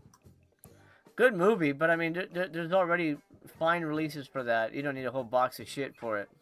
Dude, I want Second Sight to do Midsommar and Hereditary and Men. Those are the three that I need better releases for. Did you like Men? Dude, I loved Men. I fucking really love that movie, dude. That was my favorite movie of 2022, man. Whoa. Dude, everyone hated it. I thought it was such a weird movie. And I don't know if most people misunderstood it. I took it as, because everyone was like, oh, this is a super feminist movie, just shitting on men and saying men are the issue. I took it completely different, man. From my perspective, it looked like it's trying to show that men never really take the time to heal, just because we're pretty much not allowed to be emotional and actually express ourselves. And it's just passed down through the generation, hence the birth scene and all that, and everybody kind of having the same wounds. I like the movie, man, and I mean, it's got body horror. It kind of seemed like a Cronenberg title by the end of the movie. It just, I don't know, it's so weird. Plus the cinematography. I mean, that movie is gorgeous, man. I mean, Alex Garland and Ari Aster, dude, those two guys. And I know you hate Gaspar Noé, but those three, those are my guys, man. Anything they put out, I'll support it. Zach says, clip that Mondo loves men. Oh, Jesus. I did say it. Like, I love men. There you go. Now. Clip that one, too. You said that was your favorite movie of 2022? Horror movie. Yeah, horror movie, yeah. We have very different taste in movies. My favorite was X. X was up there, though. That wasn't my top 5. I loved X. Yeah, no, I love X, too. Like, I like most of A24 and Neon horror films that they put out. I like most of that stuff. I'm like 50-50 with A24. What was that, Aaron? Anybody see Warfare? I'm kind of curious on Warfare. No, I didn't buy it, though. I think it's my third highest movie for the year so far. Dude, I want him to go back to horror, though, man, because he's done Civil War now. He's done 2 war movies back to back. I liked like Annihilation and Ex Machina. Those I fucking love. Ex Machina is one of the best A24 movies of all time. Yeah, even Annihilation. It's not A24, but that was such a weird. Like, it's one of my favorite sci-fi movies, right up there with like Event Horizon, and I love those films. So Alex Garland, man, he can do no wrong in my eyes. Wow. Okay. You feel like you're with them in Warfare. Warfare just accomplishes something that a lot of movies, like war movies, try to do, and you're just there with them. I loved Warfare. Really? See, I haven't seen it yet, but I found it through the weirdest way possible. I am a unabashed fan of Riverdale, that crazy TV series that was around. And one of the actors that played like Reggie, Charles Melton, is one of the stars of Warfare. And that's how I found it. Oh, yeah. Dude, that movie's probably gonna give me PTSD, man. I was born in war, so my childhood, I remember, like, even with Iran and Israel, with that stuff going on, dude. Because I was born in Iran, so I was there when the Iraq and Iran war was ending. Oh man, that was my whole childhood. So watching Warfare, man, I'm curious to see that because. Oh no, yeah, strap in because I have no connection to that at all, but I still felt like anxiety watching that. So you'll probably have a I'll have a meltdown, man. Damn, dude. I did buy that though. I just got that in Death of a Unicorn, which I heard is awful, but I just bought those two. That was like the tone was wrong on that one. Like it could have been funny, but it doesn't really go anywhere. In the second half, you're like, nothing's really happening now. It's just kind of a monster movie. Is that Jenna Ortega? Yeah. Yes. Okay, I haven't seen that yet either. Okay, Mondo, since you liked Men, I'm curious your take on Beau is Afraid. I love that too. I absolutely love that movie too, man. I thought it was wow. I thought it was a great movie that really took you on a journey with fucking anxiety, man. I feel like because the girl that I was dating at the time, man, she had anxiety and she sat through that whole 3.5 hours like it was nothing, dude. She fucking loved that movie. It's my least favorite Ari Aster film though. Like Hereditary is definitely like a 10 out of 10 for me. And Midsommar I thought was so weird. I love any films that any horror films I should say that are shot in daylight because I just feel like it's so much harder to actually scare people during the daylight and not use like cheap scares and so on and so forth. So Wicker Man, Midsummer, those daylight type of movies, I adore those films. Mm-hmm. Okay. Well, I'm glad there's the Ari Aster fans out there still, and he has a new one coming out. So Bo did not kill his career, which can happen sometimes. So you'll have many more crazy movies to look forward to there, Mondo. I'm here for it. Ken has a question for you, Aaron. I don't know where I stand on this, but let me get your take, Aaron. He asks, would you upgrade the Corman Poe Price films to 4K? See, I got really nice editions of the Corman films right now. I got the Arrow Vincent Price set, which I'm super big fan of. I flex that set all the time. But God, it would have to be something really good and new put in there, because I do think the Blu-rays look really freaking good. I don't know if I need them in 4K, but if you give me like enough good features, that I will. I'm a feature guy, so you give me a good visual essay, good commentary. With the where's it at? If I can grab it, maybe I can't. Maybe it's going to fall on my head. Either way, it'll make for good TV. Yep, make for good. Your channel. Here we go. Bloody hell! Come on down, you. I love those shorts. Was it original like Vincent Price post that came up from our video? I wasn't going to get it. I was going to wait on it, but my better half said, "No, you're not, because you're a comic book guy." And inside of it, they had all the Dell comic captions. Oh, cool. That's cool. So if they put in more of this, if they had like these and like a bunch more, that will get me to buy it. So I'm like, I'll buy anything that's got like, I got Society, the Arrow Video one, because it got the comic book with it. I got Brides the Reanimator, with the comic book that came with that one as well. So yeah, give me something like that in it, and I'll buy it. But just the 4Ks with the same special features, probably not. Yeah, I think I'm with you. Depending on the price, I think some of those movies would look amazing on 4K. Like, obviously, Masculine Red Death would look fantastic. I'm up for it, but I wouldn't be paying $200 for anything like that. Dude, you know what I will pay $200 for is a box set of all the Reanimator films from Arrow. Because it annoys me. They put the first two out, in limited editions, and then they put them out in steel books. And then the third one just kind of got like a singular release, the Beyond the Reanimator. So I would love to get those. And I know, well, I forget what company it was. They just put 4K out of Reanimator, and I heard it's amazing. Like I heard the transfer is phenomenal. But I want those from Arrow, because those were the first Arrow titles that I kind of became familiar with. I was managing a FYE at the time.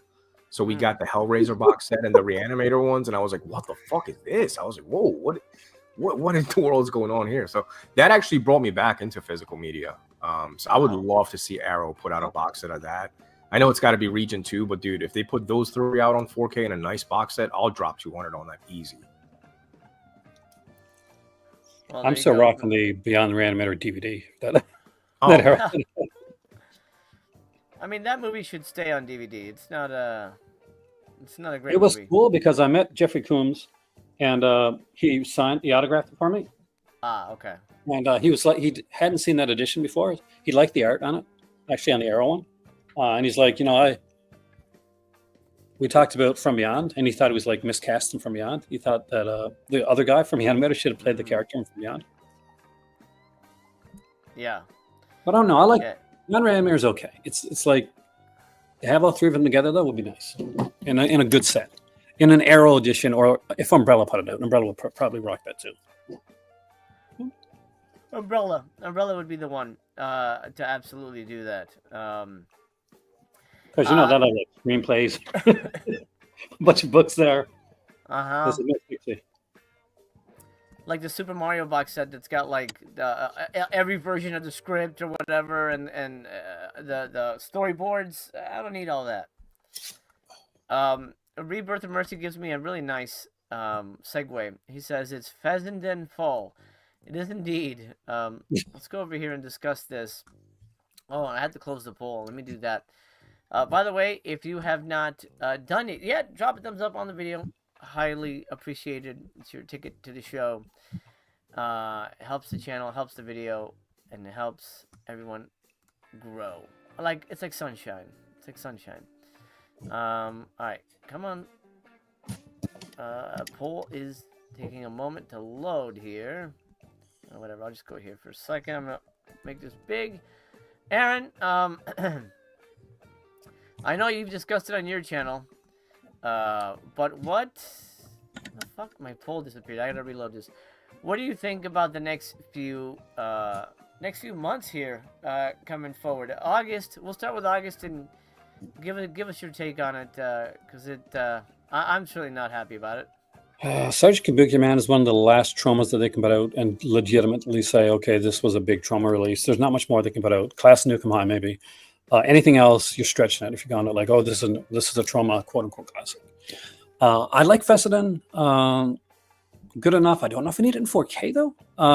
That's the thing there. I know they're working with Fessenden's like production company, like this physical media company. So I guess that's where we're getting these.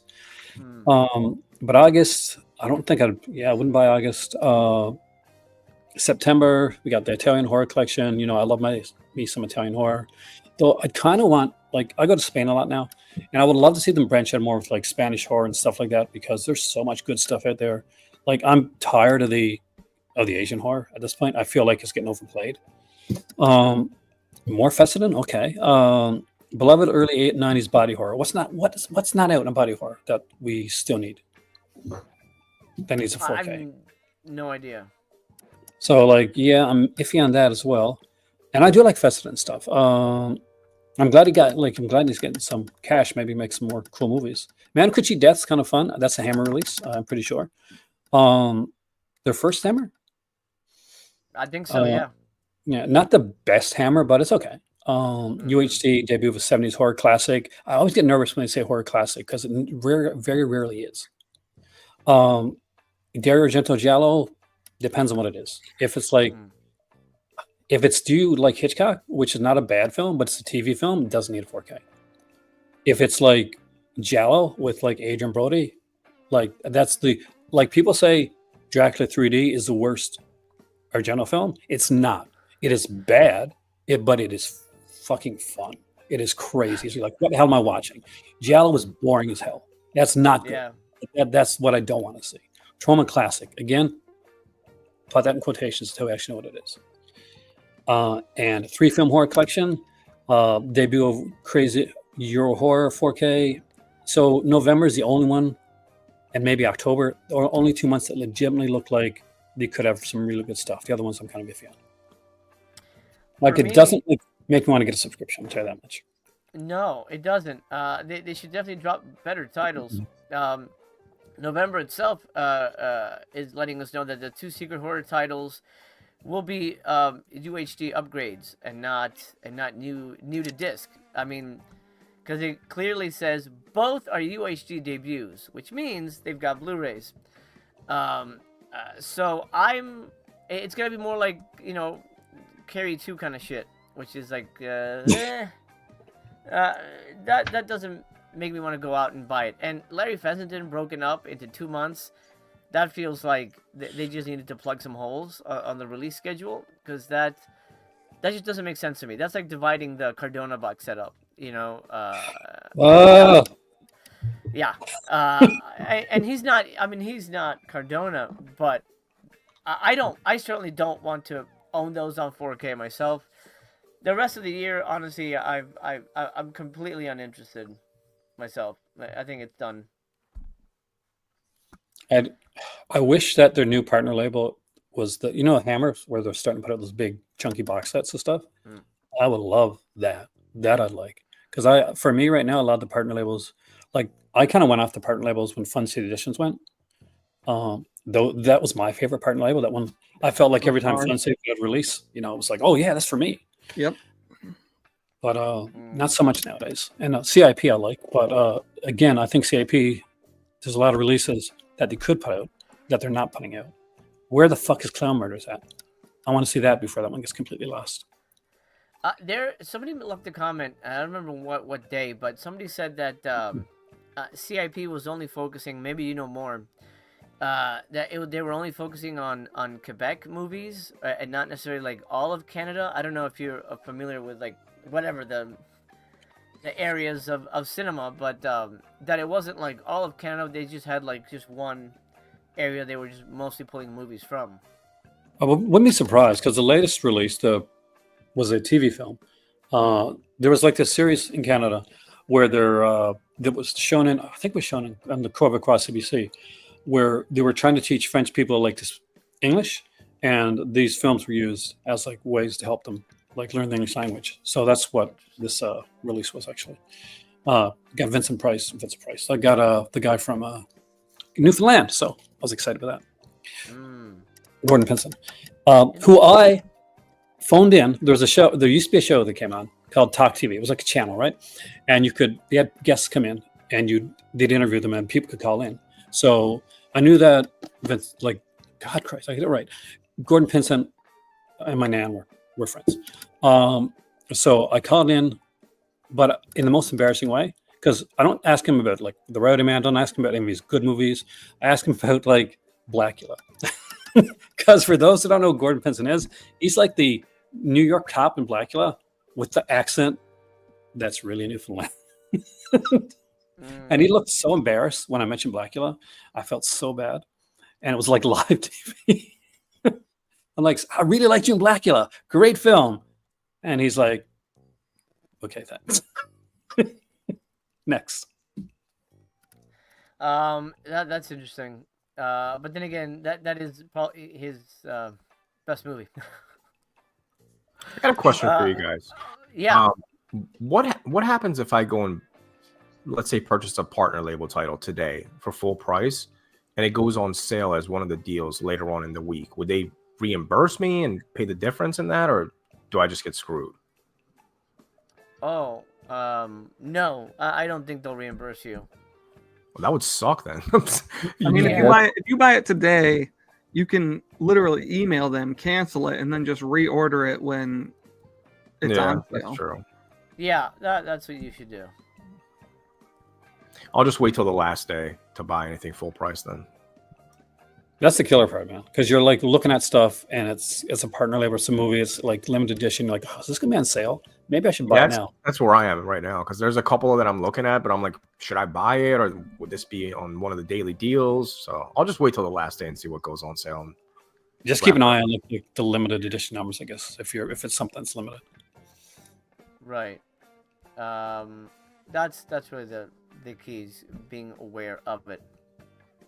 Where the hell did the poll go? Why did you disappear, poll? Okay, there it is. All right, Fire Maidens.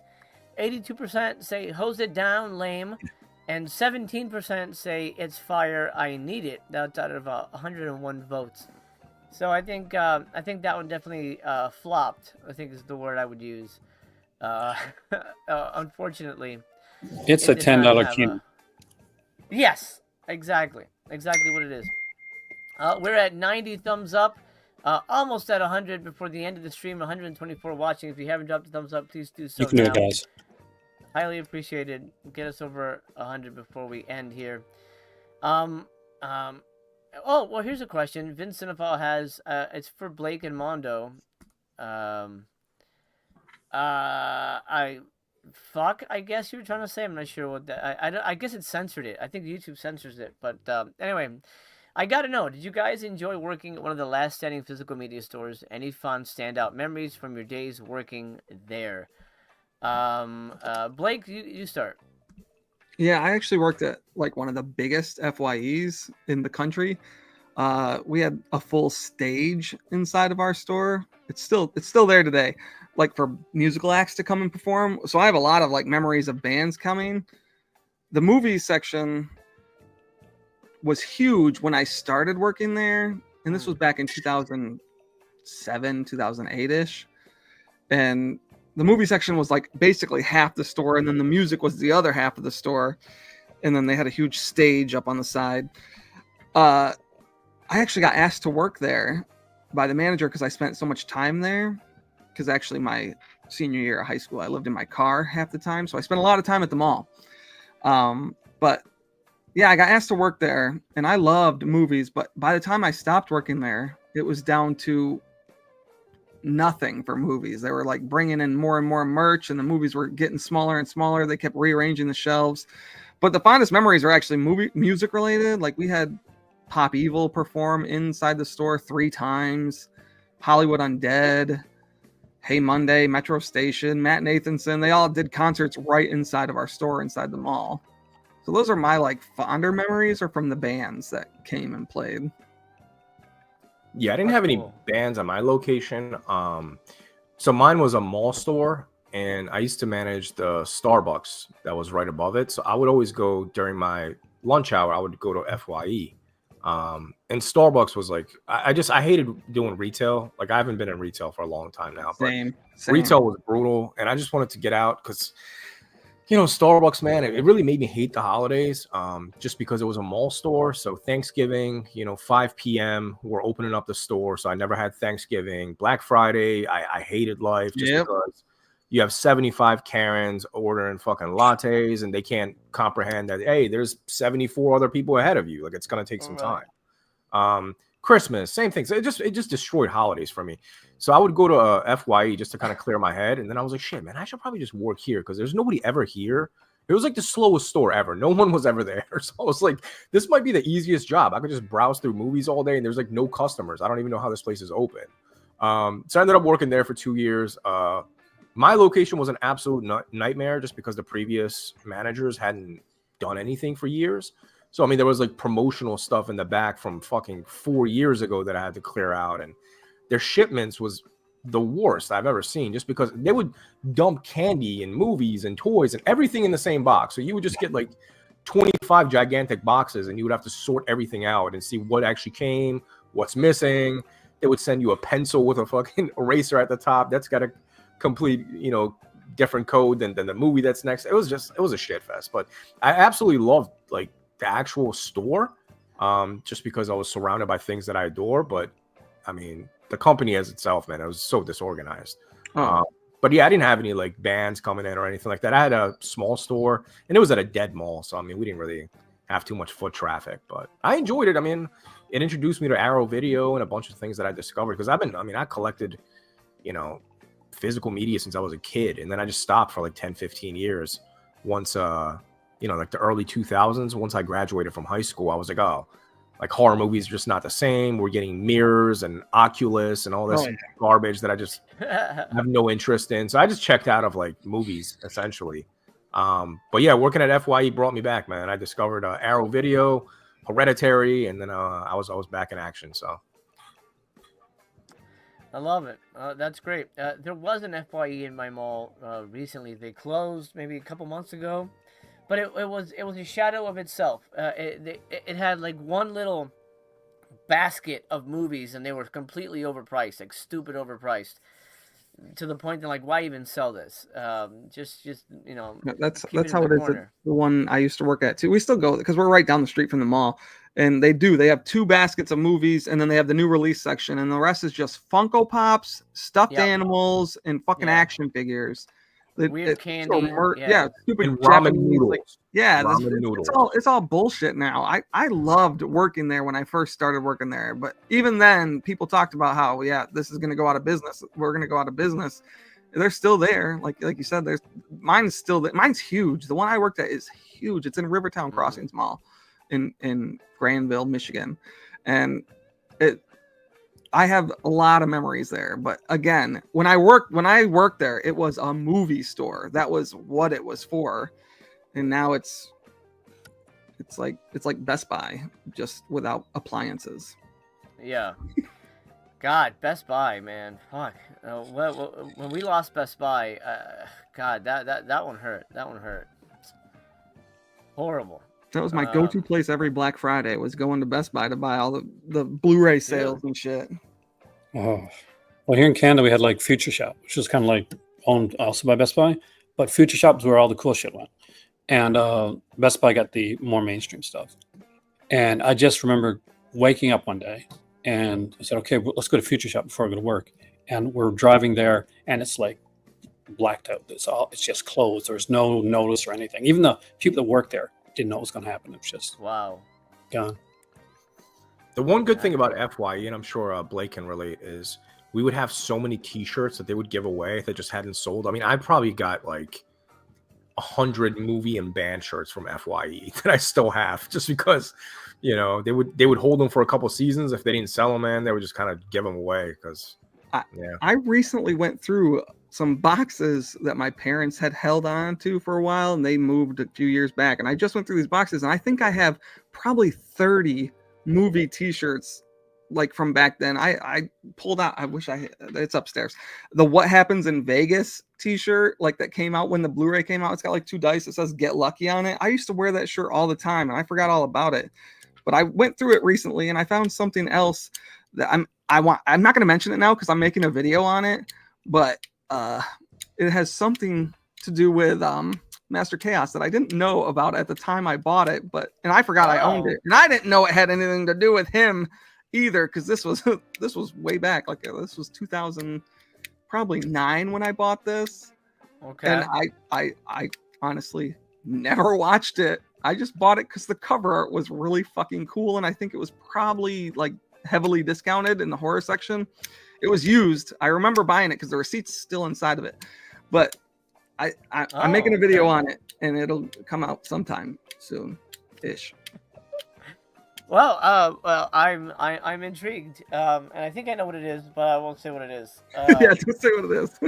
But yeah, I won't. Well, you know, we're almost at 100 thumbs up, which is great. We went almost 2 hours, which is fantastic. Usually, these last about an hour anyway.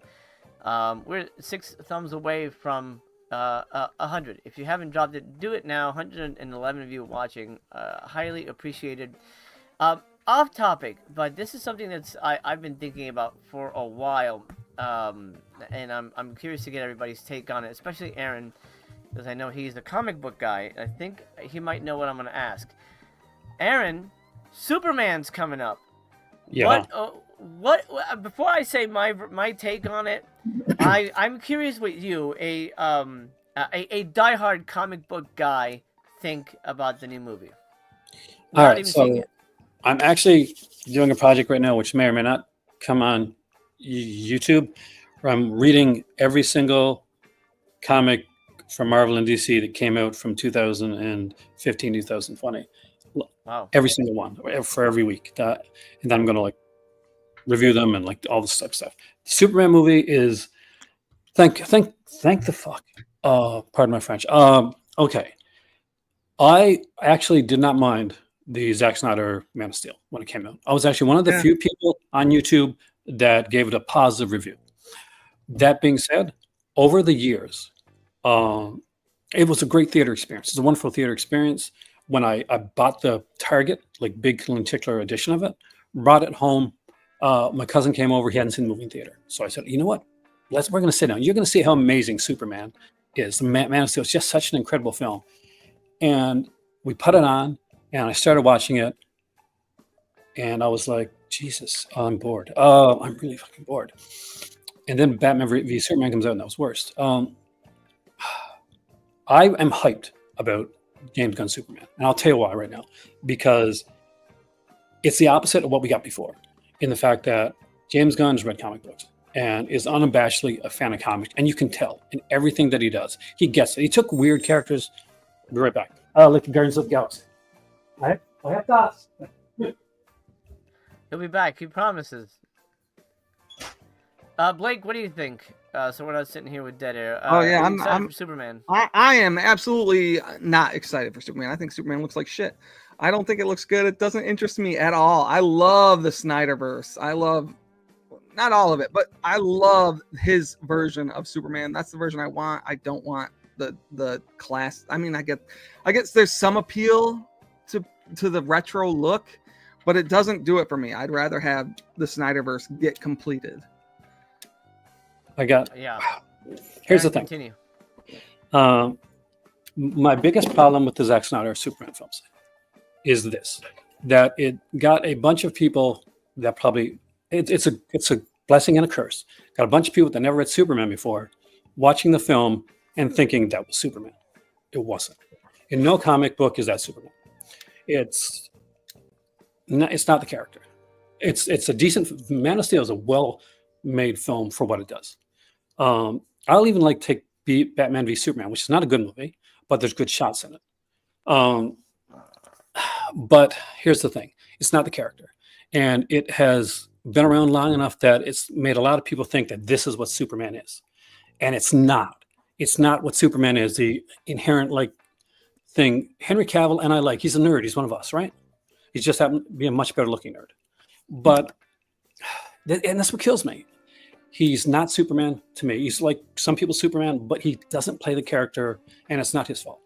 The way that Superman would be like in the comics. And you don't have to be comic accurate for me. You don't have to be comic accurate. I like a lot of things when it's changed from the comic.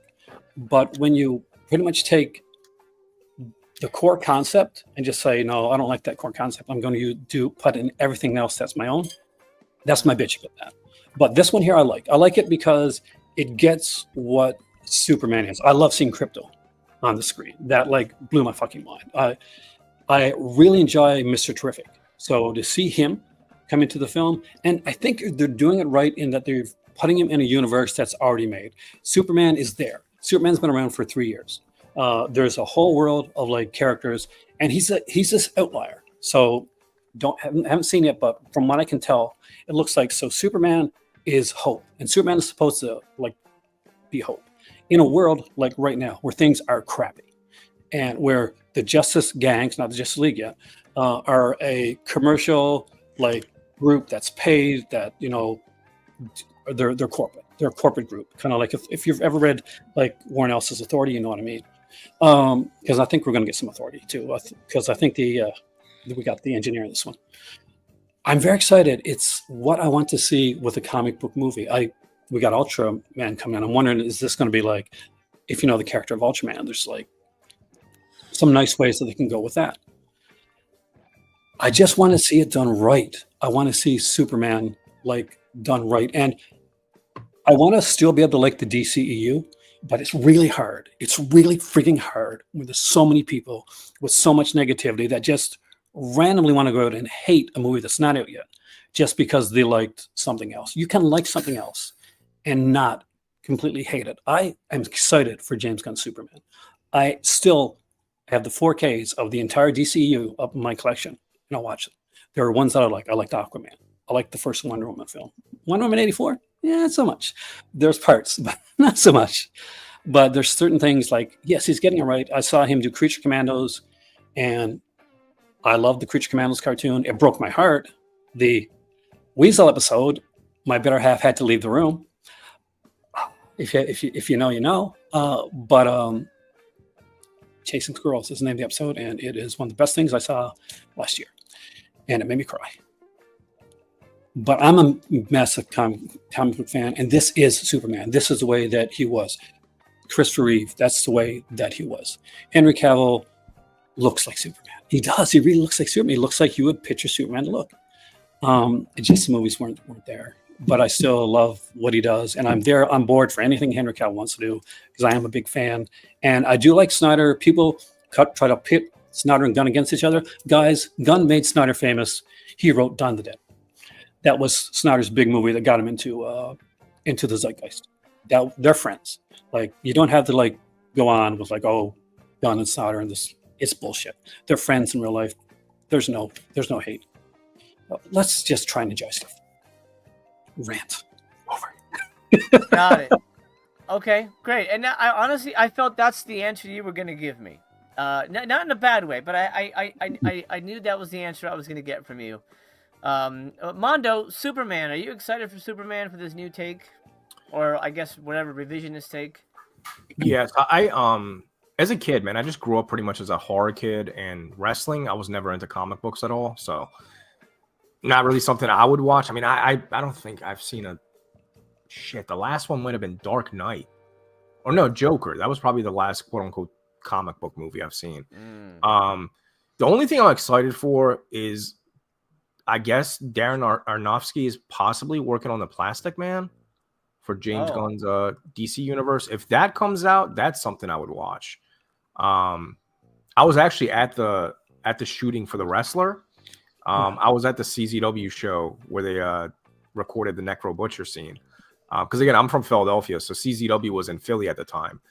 Where they shot it is literally walking distance from me. So I've always loved Darren. So if he does that movie, I'll check that out. But as far as Superman, man, I don't give two shits about a Superman. I get that. Okay. Well, my take. I love Superman. Superman means a lot to me. Superman 2 is the first movie I consciously remember seeing in theaters, and that's when my father was alive. And I remember how powerful that movie was to me as a child, and how it moved me and how it inspired me to make me want to be a part of whatever movies were. So I have a deep connection to the Reeves Superman, those movies, and it's a series of movies I haven't really revisited because it's almost like I don't want to touch that magic too often, but they've always been there, and they meant something to me. When Man of Steel came out, I'm with Blake. I'm like, holy fuck, this is the first time I've seen Superman be Superman. Yeah. I'm like, holy shit, dude. And, think about it. You have this ultimate power. There's going to be, repercussions. Buildings are going to fall. Stuff's going to happen if you're doing this ultimate fight. I felt it was a realistic take on a man who has this ultimate power. The world is scared of him. He's trying to do good things. He's trying to help people. But also, he's not 100% in control of his power, so shit's going to happen. I thought it was great. Great. Honestly, I even loved Batman v Superman. I thought that was a really solid movie. There's weird stuff in it. I mean, the Martha thing. The Martha thing is weird. Martha, you gotta admit. why'd you say that name? But you gotta admit that's fucking crazy, though. No one. I was like, holy shit! Both of their moms are named Martha. That's kind of fucking crazy. No one was like, well, duh, because like no one thought about it. Yeah, That was pretty damn good. Batman v Superman has the best Batman portrayal of all time. It's the one I picture from comic books. Like, that is the one. 100%. Batman would be a violent guy to match the violent guys. Batman, Batman doesn't kill, Superman doesn't kill. Look, the comics that most people know, I mean, there's comics now, but in the 60s and 50s, you put the bad guys in jail. In a real world situation, if you want to stop a guy from doing bad things, you have to put them down. That's is the reality. Like, the reality, like, Batman doesn't, that Superman gets put to a point where sometimes he does kill. Like, he has killed in the comics before. That's never been the thing with me. It's never been, oh my God, Superman cracked the neck. Or like Batman, but Batman, and I loved his portrayal of the character. I don't think there's any place where Batman's branding people or killing them or that type of thing. That's why my most hated comic of all time, and is one that a lot of people love, and I'm guessing you probably love it, The Dark Knight Returns. Fucking hate that comic. It gets Superman wrong. It gets Batman wrong. I hate it. And the follow-ups were complete trash. Master Race is the worst comic I've ever read, actually, and I've read a lot of comics, guys. But I get, like, if people go in and love Man of Steel, why they love it. I get why they love it. When I saw it, I loved it. In the theater, had this great experience, and I'd seen a Superman movie for the first time, because we get so many Batman movies. We get so many of these other characters. We get very few Superman done right. I actually didn't mind Superman Returns. That was okay. Yeah, I like that. And I'm one of the few people that in Batman v Superman, I get Lex. I get what they're doing with Lex, and I liked it. I know a lot of people hated the Lex part of it. I didn't. I got it. I thought this is what Lex would be today in modern day. And I wish that more of the films went in that direction. And like, okay, this is what Lex is going to be. Wonderful. But when it came to Superman, and I know, like, he's got certain, like, philosophies that he's going with his films, Zack Snyder does. And it's all about, like, choice and, like, having the choice. And there's a big thing all through, like, Man of Steel, like, okay, like, choice, and like the whole, like, okay, Superman has to choose this, and it has to be your choice. And at the end of the day, when Man of Steel is done, and when he's not given the choice, he's like forced into the spot. So there's this whole, like, concept that Zack Snyder has about like personal choice and ownership of what you do. And it's something that he seems to be preaching and preaching, but when it comes to the end of the film, when it comes to that, he's not really given that choice. And because there's some things that could have been done so well. Once he cracks the neck of like Zod, that's not a bad scene. It's a powerful fucking scene, man. But there's nothing. We don't get anything after that. There's no repercussion. There's no look back. There's no. We get the anguish scream, and that's it. We needed another scene. We needed just one more to shut people up about, okay, Superman killed somebody. Like, yeah, Superman kills now so he doesn't have to kill later, so that he becomes a character that never kills. That's where Zack Snyder was going with it, and I got that. But we needed that follow-up. We needed that extra bit, like he feels bad about it, even in the next film, because you get to BVS and you're like, I totally get why Batman wants to go after Superman, because we're seeing all this destruction around us. Superman does not look like a good guy, and there's no point in Batman versus Superman. There's no point at the end of Superman, Man of Steel, where we feel like, okay, yeah, he gets that he's done bad. We never get that. We never get that payoff. They set it up, but they don't pay off, which is sad. But I still enjoy the movies. I say give the movie a chance. I think you might like this more than you think, because there's some aspects of like Superman and some of the comics that are going to be very similar to what you see in Man of Steel, because some of their ideas aren't too far off from one another.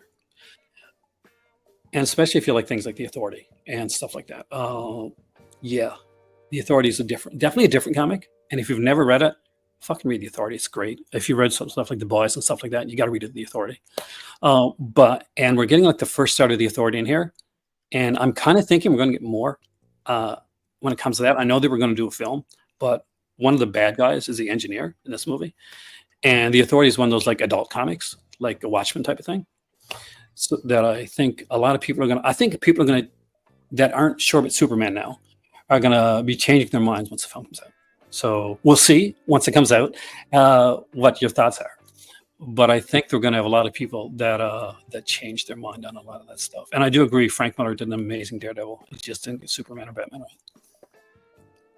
Well, let me continue with my my assessment of James Gunn's potential Superman film. Alex, I'm not an imaginary Snyder fanboy. I don't think that's a derogatory term at all. I am a fanboy of him. I think he's a great filmmaker. I didn't like his. I know me and Blake disagree on his. I forget the name of the sci-fi movies he did for Netflix. Rebel Moon. But Rebel Moon, those were not great. But I like everything up to that.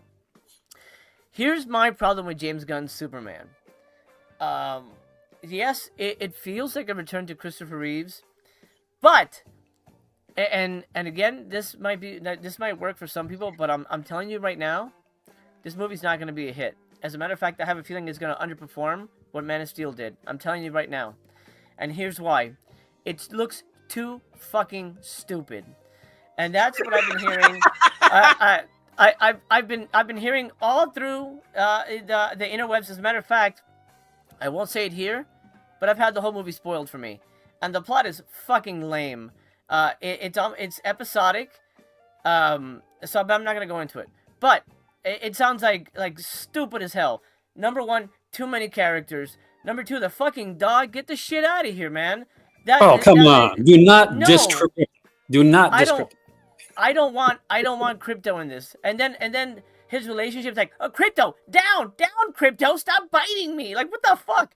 What is that? Like, Superman's scared of a little dog? Lame. I don't want the dog. 8,000 bad guys? That's an issue. That's never worked. The fact that we're not going to get a full origin story, that we're starting in the middle of his run. Do you want another origin? Do you need that again? Do you want to see the plan? Well, it's got to go with the different grail. It's like the Batman origin. I don't want to see it no more. We don't necessarily need the origin, but I don't want to feel like I'm watching part 3 of a movie. And all that I know, this feels like part 3. This feels like we're Richard Pryor territory. I'm like, oh man, okay, this is a weird start to the thing. Guy Gardner, get the shit out of here, man. What the hell? Why? I love the Green Lanterns. I've never liked Guy Gardner. And it looks, all the reviews that I've seen and everything I know from the leaks and stuff, the movie's basically a comedy. It is a comedy with tons of goofy moments, and almost everybody has said this is the weakest Superman. I That's think not that- exciting to me at all. Sorry. None of that makes me excited to see this. I think that if I'd saw the links to Guardians of the Galaxy and had not seen the film, I would have thought it was the worst piece of cinema that I was ever going to see that year. But I didn't, and didn't have as much knowledge of Guardians when I went in, by the way. And I saw it. I'm like, oh, this. And I went in with really low expectations, and I'm like, oh, this is really, really good. But on paper or like secondhand, I don't think I think I would have thought exactly what you think right now. So I'm saying, like, give it a chance. I'll give it a chance. I'm watching it. No, well, like, even if we disagree and you come back, you do find it garbage. I'd be so entertained on your thoughts of it. We'll do like put us all on here to watch the movie. We'll fight it out, and it'll be a fantastic video. I love that. But no, I mean, Guy Gardner, man, he was supposed to be Green Lantern first. He was supposed to be like, hell, accidentally gets the ring. I like Gardner, but I'm not sure if it's the Lantern would have won first. My favorite Lantern, Kyle Rayner. Kyle Rayner is my favorite of all time, and I kind of want to see them put him somewhere in. I don't think he is. I think we're getting like Jon Stewart and Hal in the Jordan. TV. Yeah. But Kyle Rayner was the artist, and he was kind of came in the '90s when the whole parallax thing. For some people, this will sound like gibberish, I know, but he was like this cool lantern, because Lantern Ring is based on like your imagination, your willpower, and stuff like that, right? And Hal was just a pilot, so okay, there's a big fist, or there's a hammer, something like that. Kyle Rayner was an artist, so he could like really like use the ring in like uniquely different ways. Yeah. But yeah, I'm hoping that I like it, and I'm hoping that you do too, because I think we need to see a good movie like this. And I don't think it's going to be Christopher Reeve. I don't think it can be. I don't think anything like Superman Returns tried to be that again. And the thing is, it was of its time. And I'm like you, and like I love those films. Part 2 is my favorite. It's still, I don't think you can beat like that portrayal, because he does one thing. Chris Reeve does one thing that no other Superman was able to do before and after. That includes Taro Hoechlin and all the other guys. When he's Clark Kent and when he's Superman, you see the difference. It's automatic. There's a difference in his posture, in the tone of his voice, and like you can see why people would say, even though they look alike, okay, Clark Kent and Superman are two different people. He was that good of an actor. He did that well. When Man of Steel, it's like Superman with glasses, right? And it's not just Man of Steel. I'm not going to just bitch on Man of Steel. Same thing with Smallville. Same thing, and I love Smallville.